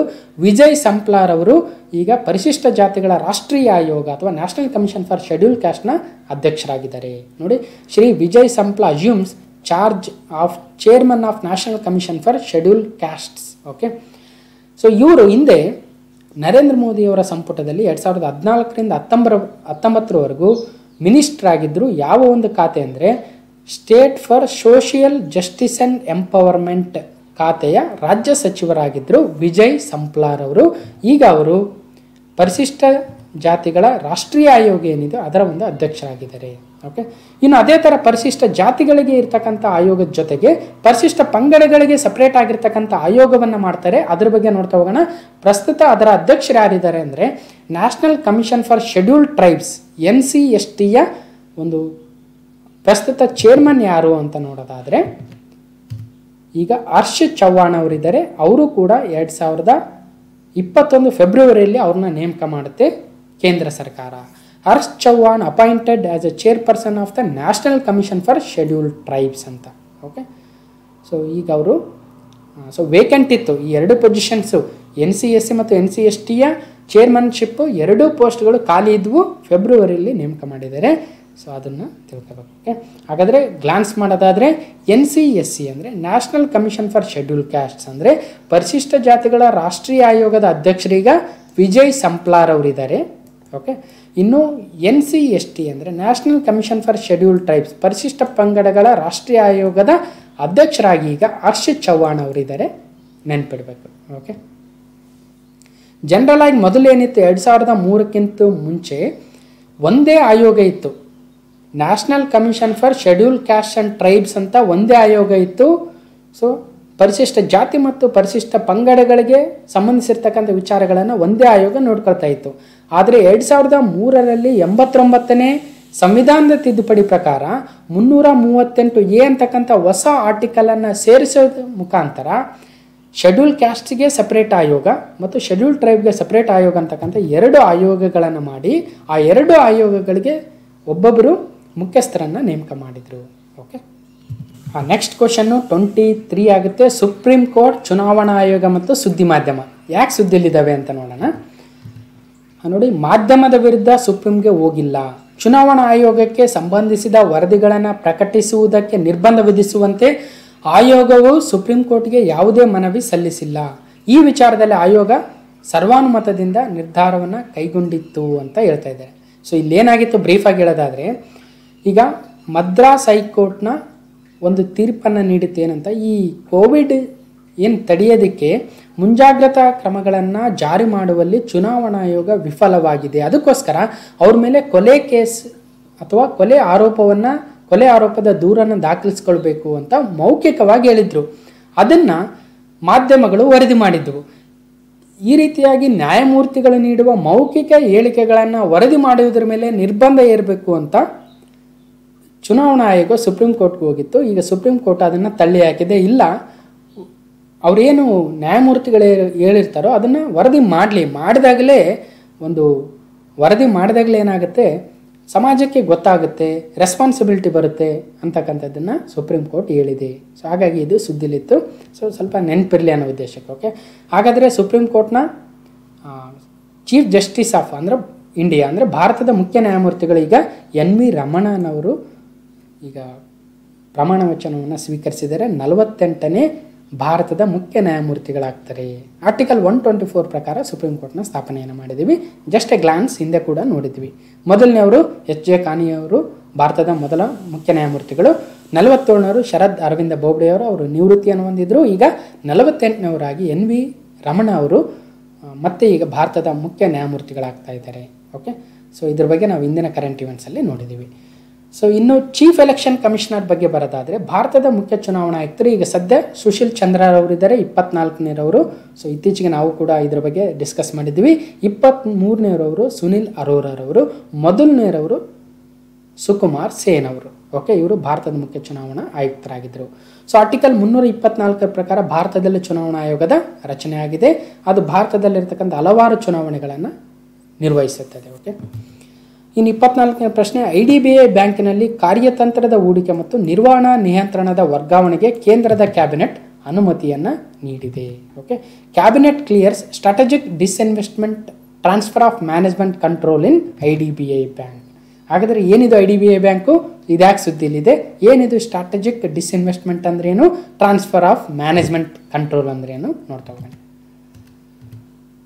Cabinet clears the IDBI bank strategic disinvestment. Okay, ಇಲ್ಲೇನಾಗಿದೆ, IDBI ಬ್ಯಾಂಕ್ ಅಂತಕ್ಕಂಥದ್ದು ಭಾರತ ಸರ್ಕಾರದ ಒಂದು ಸಾರ್ವಜನಿಕ ವಲಯದ ಬ್ಯಾಂಕ್ ಆಗಿತ್ತು. ಸೊ ಇದರಲ್ಲಿ ಭಾರತ ಸರ್ಕಾರ ಸುಮಾರು 50%ಗಿಂತ ಹೆಚ್ಚಿನ ಒಂದು ಶೇರನ್ನು ಹೊಂದಿತ್ತು. ನಂತರ ಆ ಶೇರನ್ನು LICಗೆ ಮಾರಾಟ ಮಾಡಿದರು. ಈಗ ಭಾರತ ಸರ್ಕಾರ ಮತ್ತು LIC ಒಟ್ಟು 49.2 ಸ್ಟೇಕನ್ನು ಹೊಂದಿದೆ. ಸೊ ಓಕೆ, ಸೊ ಇದನ್ನು ಇನ್ನಷ್ಟು ಪ್ರೈವೇಟೈಸ್ ಮಾಡೋದಕ್ಕೆ ಭಾರತ ಸರ್ಕಾರ ನಿರ್ಧಾರವನ್ನು ಮಾಡಿದೆ. ಅದರಲ್ಲಿ ಬಜೆಟಲ್ಲೂ ಕೂಡ ಘೋಷಣೆಯನ್ನು ಮಾಡಿದರು. ಫೈನಾನ್ಸ್ ಮಿನಿಸ್ಟ್ರು ನಿರ್ಮಲಾ ಸೀತಾರಾಮನ್ ಅವರು 2020 ಮತ್ತು 2021ನೇ ಬಜೆಟಲ್ಲಿ ಈ ಒಂದು IDBI ಬ್ಯಾಂಕನ್ನು ಪ್ರೈವೇಟೈಸ್ ಮಾಡ್ತೀವಿ ಅಂತ ಹೇಳಿದರು. ಅದು ಆಲ್ರೆಡಿ ಅಂಡರ್ ಪ್ರೋಗ್ರೆಸ್ ಇದೆ, ಅದನ್ನು ಇನ್ನಷ್ಟು ಮುಂದುವರಿಸ್ತೀವಿ ಅಂತ ಹೇಳಿದರು. ಅದನ್ನು ನಾವು ಭಾರತದ ಬಜೆಟ್ ಬಗ್ಗೆ ಡಿಸ್ಕಸ್ ಮಾಡಬೇಕಾದ್ರೆ ಮಾತಾಡಿದ್ವಿ ಸಹಿತ. ಓಕೆ, ನೋಡಿ ಏನು ಹೇಳಿದರು, other than the IDBI bank we propose to take up the privatisation of 2 public sector banks ಮತ್ತು ಒಂದು ಜನರಲ್ ಇನ್ಶೂರೆನ್ಸ್ ಕಂಪನಿಯನ್ನು ಸಹಿತ ಪ್ರೈವೇಟೈಸ್ ಮಾಡ್ತೀವಿ ಅಂತ ಹೇಳಿದರು. ಅಂದರೆ IDBI ಬ್ಯಾಂಕ್ ಆಲ್ರೆಡಿ ಪ್ರೋಗ್ರೆಸ್ಸಲ್ಲಿತ್ತು. ಸೊ ನೆಕ್ಸ್ಟ್ ಅದ್ರ ಜೊತೆಗೆ 2 ಪಬ್ಲಿಕ್ ಸೆಕ್ಟರ್ ಬ್ಯಾಂಕ್ PSBCನ ಆ್ಯಡ್ ಮಾಡ್ತೀವಿ ಮತ್ತು 1 ಜನರಲ್ ಇನ್ಶೂರೆನ್ಸ್ ಕಂಪನಿನ ಪ್ರೈವೇಟೈಸ್ ಮಾಡ್ತೀವಿ ಅಂತ ಹೇಳಿದರು. ಸೊ ಈಗ ಅದರ ಪ್ರಕಾರನೇ ಈಗ IDBI ಬ್ಯಾಂಕ್ನ ಡಿಸ್ಇನ್ವೆಸ್ಟ್ಮೆಂಟ್ ಪ್ರೋಸೆಸ್ನ ಇನ್ನಷ್ಟು ಮುಂದುವರಿಸ್ತಾ ಇದ್ದಾರೆ ಮತ್ತು ಮ್ಯಾನೇಜ್ಮೆಂಟ್ ಕಂಟ್ರೋಲ್ ಏನಿತ್ತು ಅದನ್ನು ಕೂಡ ಕೊಡ್ತಾ ಇದ್ದಾರೆ ಬೇರೆಯವರಿಗೆ ಅಂತ. ಓಕೆ, ಸೊ ಹಾಗಾದರೆ ಭಾರತದಲ್ಲಿರ್ತಕ್ಕಂಥ ಪಬ್ಲಿಕ್ ಸೆಕ್ಟರ್ ಬ್ಯಾಂಕ್ಸ್ ಈಗ ಮೇ 2021ವರೆಗೂ 12 ಇದ್ದಾವೆ. State Bank of India, Punjab National Bank, Bank of Baroda ಮತ್ತು ಕೆನರಾ ಬ್ಯಾಂಕ್, ಈ 4 ಅತಿ ದೊಡ್ಡ ಬ್ಯಾಂಕ್ಗಳಾಗ್ತವೆ. Union Bank of India, Bank of India, Indian Bank, Central Bank of India, Indian Overseas Bank, UCO Bank, Bank of Maharashtra, Punjab and Sindh Bank. So ಇದೇ ಆರ್ಡ್ರಲ್ಲೇ ಇದ್ದಾವೆ. ಅಂದರೆ state Bank of India ಅತಿ ದೊಡ್ಡ ಬ್ಯಾಂಕ್ ಆದರೆ ಪಂಜಾಬ್ ಆ್ಯಂಡ್ ಸಿಂಧ್ ಬ್ಯಾಂಕ್ ಭಾರತದ ಅತಿ ಚಿಕ್ಕ ಸಾರ್ವಜನಿಕ ವಲಯದ ಬ್ಯಾಂಕ್ ಆಗುತ್ತೆ. ಈ 12 ಸಾರ್ವಜನಿಕ ವಲಯದ ಬ್ಯಾಂಕ್ಗಳಲ್ಲಿ ಯಾವುದಾದರೂ 2 ಪ್ರೈವೇಟೈಸ್ ಮಾಡ್ತೀವಿ ಅಂತ ಹೇಳ್ತಾ ಇದ್ದಾರೆ. ಆ 2ರಲ್ಲಿ ಯಾವುದು ಅಂತ ಇನ್ನೂ ಡಿಸೈಡ್ ಆಗಿಲ್ಲ. ಓಕೆ, ಸೊ ನೆಕ್ಸ್ಟ್ 25ನೇ ಪ್ರಶ್ನೆ, ಹೊಸ ಹೆಸರಿನಲ್ಲಿ ಮತ್ತೆ PUBG ಭಾರತಕ್ಕೆ ಎಂಟ್ರಿ ಕೊಡ್ತಾ ಇದೆ. PUBG to relaunch in India as a Battle Ground Mobile India ಅಂತ ಹೆಸರೇನೀಗ ಬಾಟಲ್ ಗ್ರೌಂಡ್ ಮೊಬೈಲ್ ಇಂಡಿಯಾ ಅಂತ ಹೆಸರಲ್ಲಿ ಮತ್ತೆ ಭಾರತಕ್ಕೆ ಬರ್ತಾ ಇದೆ PUBG ಗೇಮು. ಸೊ ಮತ್ತೆ ಇನ್ನೆಷ್ಟು ಜನಕ್ಕೆ ಇದು ತೊಂದರೆ ಮಾಡುತ್ತೋ ನೋಡಬೇಕು. ಸೊ ಭಾರತದಲ್ಲಿ ಜನಪ್ರಿಯವಾಗಿದ್ದ ವಿಡಿಯೋ ಗೇಮು ಈಗ ಹೊಸ ಹೆಸರಿನಲ್ಲಿ ಮತ್ತೆ ಬರ್ತಾ ಇದೆ PUBG game. Bottle Ground Mobile India ಅಂತಕ್ಕಂಥ ಲೋಗೋ ಅನಾವರಣಗೊಳಿಸಿದ ಕಂಪನಿ. ಯಾವ ಕಂಪನಿ ಇದನ್ನು ಡೆವಲಪ್ ಮಾಡಿದೆ ಅಂದರೆ ದಕ್ಷಿಣ ಕೊರಿಯಾ ಮೂಲದ ಕ್ರಾಫ್ಟೋನ್ ಅಂತಕ್ಕಂಥ ಕಂಪನಿ PUBGನ ಡೆವಲಪ್ ಮಾಡಿತ್ತು, ಭಾರತದಲ್ಲಿ ಒಂದು ರಿಲೀಸ್ ಮಾಡಿತ್ತು. ಈಗ ಬ್ಯಾಟಲ್ ಗ್ರೌಂಡ್ ಮೊಬೈಲ್ ಇಂಡಿಯಾ ಅಂತಕ್ಕಂಥ ಹೆಸರಿನಲ್ಲಿ ಭಾರತದಲ್ಲಿ ಮಾತ್ರ ಈ ಒಂದು ವಿಡಿಯೋ ಗೇಮ್ನ ಲಭ್ಯ ಮಾಡ್ತಾ ಇದೆ. ಓಕೆ, ಸೊ ಇದರಲ್ಲಿ ಇನ್ನೇನು ತಿಳ್ಕೊಬೇಕಂದ್ರೆ ಯಾವ ಒಂದು ಕಂಪನಿ ಅಂದರೆ ಕ್ರಾಫ್ಟೋನ್ ಅಂತಕ್ಕಂಥ ಕಂಪನಿ. ಓಕೆ, ನೋಡಿ ಕ್ರಾಫ್ಟೋನ್ ಅಂತಕ್ಕಂಥ company battle ground Mobile India ಅಂತಕ್ಕಂಥ ಹೆಸರಲ್ಲಿ PUBGಯನ್ನು ಮತ್ತೆ ಭಾರತದಲ್ಲಿ ರೀಇಂಟ್ರಡ್ಯೂಸ್ ಮಾಡ್ತಾ ಇದೆ. Who is a new chairman of RERA Karnataka ಅಂದರೆ ರೇರಾ ನೂತನ ಅಧ್ಯಕ್ಷರಾಗಿ ನೇಮಕವಾಗಿರ್ತಕ್ಕಂಥ ನಿವೃತ್ತ ಪೊಲೀಸ್ ಅಧಿಕಾರಿ ಯಾರು ಅನ್ನೋದಾದರೆ HC ಕಿಶೋರಚಂದ್ರ ನೀಲಮಣಿ ರಾಜು ಅನ್ನೋದಾದರೆ ಸರಿಯಾದ ಉತ್ತರ. HC ಕಿಶೋರಚಂದ್ರರವರೀಗ ರೇರಾದ ನೂತನ ಅಧ್ಯಕ್ಷರಾಗ್ತಾ ಇದ್ದಾರೆ. ಹಾಗಾದರೆ ರೇರಾ ಅಂದರೆ ಏನಂದರೆ ಕರ್ನಾಟಕ ರಿಯಲ್ ಎಸ್ಟೇಟ್ ಅಭಿವೃದ್ಧಿ ಪ್ರಾಧಿಕಾರದ ನೂತನ ಅಧ್ಯಕ್ಷರನ್ನಾಗಿ ದಕ್ಷತೆ ಮತ್ತು ಪ್ರಾಮಾಣಿಕತೆಗೆ ಹೆಸರಾದ ನಿವೃತ್ತ ಪೊಲೀಸ್ ಅಧಿಕಾರಿ HC ಕಿಶೋರಚಂದ್ರರವರನ್ನು ನೇಮಕ ಮಾಡಿ ಸರ್ಕಾರ ಆದೇಶವನ್ನು ಹೊರಡಿಸಿದೆ. ಜೊತೆಗೆ ಅದರ ಸದಸ್ಯರನ್ನಾಗಿ ನಿವೃತ್ತ ಪೊಲೀಸ್ ಅಧಿಕಾರಿ ಇನ್ನೊಬ್ಬರಾಗಿರ್ತಕ್ಕಂಥ ನೀಲಮಣಿ ಎನ್ ರಾಜು ಅವರನ್ನು ಅದರ ಸದಸ್ಯರನ್ನಾಗಿ ನೇಮಕ ಮಾಡ್ತಾ ಇದೆ. ಹಾಗಾದರೆ ರೇರಾ ಅಂದ್ರೇನು? ನೋಡಿ ರಿಯಲ್ ಎಸ್ಟೇಟ್ ರೆಗ್ಯುಲೇಷನ್ ಆ್ಯಕ್ಟ್ ಅಂತ. ಓಕೆ, ಈಗ ರಿಯಲ್ ಎಸ್ಟೇಟ್ ನಿಯಂತ್ರಣ ಪ್ರಾಧಿಕಾರವನ್ನು ಯಾಕೆ ತಂದಿದ್ದಾರೆ ಅನ್ನೋದಾದರೆ 2016ರಲ್ಲಿ ಈ ಒಂದು ರಿಯಲ್ ಎಸ್ಟೇಟಲ್ಲಿ ಹಲವಾರು ಅಪಾರ್ಟ್ಮೆಂಟ್ಗಳನ್ನು ನಿರ್ಮಿಸ್ತಾರೆ ಬಿಲ್ಡರ್ಸು. ಅದರಲ್ಲಿ ಏನಾಗುತ್ತೆ, ಆ ಒಂದು ಅಪಾರ್ಟ್ಮೆಂಟ್ಗಳನ್ನು ಪರ್ಚೇಸ್ ಮಾಡ್ತಕ್ಕಂಥ ಬೈಯರ್ಸ್ಗೆ ಭಾಳಷ್ಟು ತೊಂದರೆ ಆಗುತ್ತೆ ಅಲ್ವಾ. ಸರಿಯಾದ ಸಮಯದಲ್ಲಿ ಅದನ್ನು ಮುಗಿಸ್ಕೊಡೋದಿಲ್ಲ, ಅಥವಾ ಅಡ್ವಾನ್ಸ್ ಕೊಟ್ಟರೆ ಅದನ್ನು ವಾಪಸ್ ಕೊಡೋದಿಲ್ಲ. ಸೊ ಇವೆಲ್ಲ, ಅಥವಾ ಆ ಒಂದು ಅಪಾರ್ಟ್ಮೆಂಟ್ಗಳನ್ನು ಸರಿಯಾದ ಕ್ರಮದಲ್ಲಿ ಕಟ್ಟಿರೋದಿಲ್ಲ, ಸೊ ಕ್ವಾಲಿಟಿ ಕಡಿಮೆ ಇರುತ್ತೆ. ಅವುಗಳೆಲ್ಲವನ್ನು ವಿರುದ್ಧವಾಗಿ ಈ ರೇರಾಗಿ ಅವರು ಬೈಯರ್ಸ್ ಹೋಗ್ಬೋದು ಅಲ್ವಾ, ಗ್ರಾಹಕರು ರೇರಾಗೆ ಕಂಪ್ಲೇಂಟನ್ನು ಕೊಡಬಹುದು. ಆ ಉದ್ದೇಶಕ್ಕೆ ರೇರಾ ಕಾಯ್ದೆಯನ್ನು ಕೇಂದ್ರ ಸರ್ಕಾರ 2016ರಲ್ಲಿ ತಂದಿದೆ. ಪ್ರತಿ ರಾಜ್ಯದಲ್ಲೂ ಒಂದು ರೇರಾ ಇರಬೇಕು ಅಂತ ಹೇಳಿದರೆ ಅದರ ಅಧ್ಯಕ್ಷರನ್ನಾಗಿ ಈಗ ಕರ್ನಾಟಕದಲ್ಲಿ ಎಚ್ ಕಿಶೋರಚಂದ್ರರನ್ನು ಮತ್ತು ಸದಸ್ಯರನ್ನಾಗಿ ನೀಲಮಣಿ ಎನ್ ರಾಜ್ ಅವರನ್ನು ಕರ್ನಾಟಕ ಸರ್ಕಾರ ನೇಮಕ ಮಾಡಿದೆ. ಕ್ವಶನ್ ನಂಬರ್ 27, ಕವಿರತ್ನ ಕಾಳಿದಾಸ ಚಿತ್ರದ ನಿರ್ದೇಶಕ ರೇಣುಕಾ ಶರ್ಮಾ ನಿಧನ. ಓಕೆ ನೋಡಿ, ಡಾಕ್ಟರ್ ರಾಜ್ಕುಮಾರ್ ಅವರು ಅಭಿನಯಿಸಿರ್ತಕ್ಕಂಥ ಕವಿರತ್ನ ಕಾಳಿದಾಸ ಮೂವಿಯ ಡೈರೆಕ್ಟರ್ ಆಗಿರ್ತಕ್ಕಂಥ ನಿರ್ದೇಶಕ ರೇಣುಕಾ ಶರ್ಮಾರವರು ಈಗ ನಿಧನರಾಗಿದ್ದಾರೆ. ಸೊ ಅವರು ಮೂವೀಸ್ ಯಾವ್ಯಾವ ಅನ್ನೋದಾದರೆ ಇಂಪಾರ್ಟೆಂಟು ಕವಿರತ್ನ ಕಾಳಿದಾಸ, ಅಂಜದ ಗಂಡು, ಕಿಂದರಿ ಜೋಗಿ, ಪ್ರೊಫೆಸರು, ಶಬರಿಮಲೆ ಸ್ವಾಮಿ ಅಯ್ಯಪ್ಪ, ಇವೆಲ್ಲ ಒಳ್ಳೊಳ್ಳೆ ಮೂವೀಸನ್ನ ನಿರ್ದೇಶನವನ್ನು ಮಾಡಿದರು. ಇವರು ಮಾಡಿದ್ದೆಲ್ಲ ಮಾಸ್ಟರ್ ಪೀಸ್ ಅಂತಕ್ಕಂಥದ್ದು. ಓಕೆ, ರೇಣುಕಾ ಶರ್ಮಾ ಮಾಡಿದ್ದು ಕೆಲವೇ ಸಿನಿಮಾಗಳನ್ನಷ್ಟೇ, ಆದರೆ ಪ್ರತಿ ಸಿನಿಮಾವು ಇಂದಿಗೂ ಕನ್ನಡದ ಸಿನಿ ಅಭಿಮಾನಿಗಳ ಮನದಲ್ಲಿ ಹಸಿರಾಗಿ ನಿಂತಿದೆ ಅಂತಕ್ಕಂಥದ್ದು. ಓಕೆ, ಸೊ ಅದರಲ್ಲೂ ಫೇಮಸ್ ಆಗಿರ್ತಕ್ಕಂಥದ್ದು ಕವಿರತ್ನ ಕಾಳಿದಾಸ. ಓಕೆ, ರೇಣುಕಾ ಶರ್ಮಾರವರು ನಿಧನರಾಗಿದ್ದಾರೆ. ಕರ್ನಾಟಕದಲ್ಲಿ ಆಮ್ಲಜನಕ ಉತ್ಪಾದನೆ ಕೇಂದ್ರ ಸರ್ಕಾರದ ಹಂಚಿಕೆ ಮತ್ತು ಉಚ್ಚ ನ್ಯಾಯಾಲಯದ ಆದೇಶ. ಸೊ ಇದು ಕೂಡ ಭಾಳ ಸುದ್ದಿಲಿತ್ತು. ಆಕ್ಸಿಜನ್ ಸಿಲಿಂಡರ್ ಸಿಗ್ತಾ ಇಲ್ಲ. ಸೊ ಅದರಲ್ಲೂ ಕರ್ನಾಟಕದಲ್ಲಿ ಒಂದು ಹೆಚ್ಚಿನ ಆಕ್ಸಿಜನ್ನು ಉತ್ಪಾದನೆ ಆದರೂ ಸಹಿತ ಅದನ್ನು ಬೇರೆ ರಾಜ್ಯಗಳಿಗೆ ಹಂಚಿಕೆಯನ್ನು ಕೇಂದ್ರ ಸರ್ಕಾರ ಮಾಡ್ತಾ ಇದೆ. ಹಾಗಾಗಿ ಕರ್ನಾಟಕದಲ್ಲಿ ಉತ್ಪಾದನೆ ಆಗ್ತಕ್ಕಂಥ ಆಕ್ಸಿಜನನ್ನು ಕರ್ನಾಟಕದಲ್ಲೇ ಬಳಸ್ಕೊಳ್ಳೋಕ್ಕೆ ಅನುಮತಿಯನ್ನು ನೀಡಿ ಅಂತ ಸುಪ್ರೀಂ ಕೋರ್ಟು, ನಮ್ಮ ಹೈಕೋರ್ಟ್ ಕೂಡ ಆದೇಶವನ್ನು ನೀಡಿತ್ತು ಕೇಂದ್ರ ಸರ್ಕಾರಕ್ಕೆ. ಓಕೆ, ಸೊ ಅದಕ್ಕೆ ನೋಡಿ, ಹೈಕೋರ್ಟು ಮೇ 5ರ ಸಂಜೆ ನೀಡಿದ್ದ ಮಾತಿನಂತೆ ರಾತ್ರಿ ವೇಳೆಗೆ ರಾಜ್ಯಕ್ಕೆ ಪ್ರತಿದಿನದ ಆಮ್ಲಜನಕ ಹಂಚಿಕೆ ಪಾಲು 865ರಿಂದ 965 ಟನ್ಗೆ ಕೇಂದ್ರ ಸರ್ಕಾರ ಹೆಚ್ಚಿಸಿದೆ. ಆದರೆ 1200 ಮೆಟ್ರಿಕ್ ಟನ್ನಷ್ಟು ಆಮ್ಲಜನಕವನ್ನು ರಾಜ್ಯ ಸರ್ಕಾರವೇ ಬಳಸೋದಕ್ಕೆ ಅನುಮತಿಯನ್ನು ನೀಡಿ ಅಂತ ನಮ್ಮ ರಾಜ್ಯದ ಹೈಕೋರ್ಟು ಕೇಂದ್ರ ಸರ್ಕಾರಕ್ಕೆ ಆದೇಶವನ್ನು ನೀಡಿತ್ತು.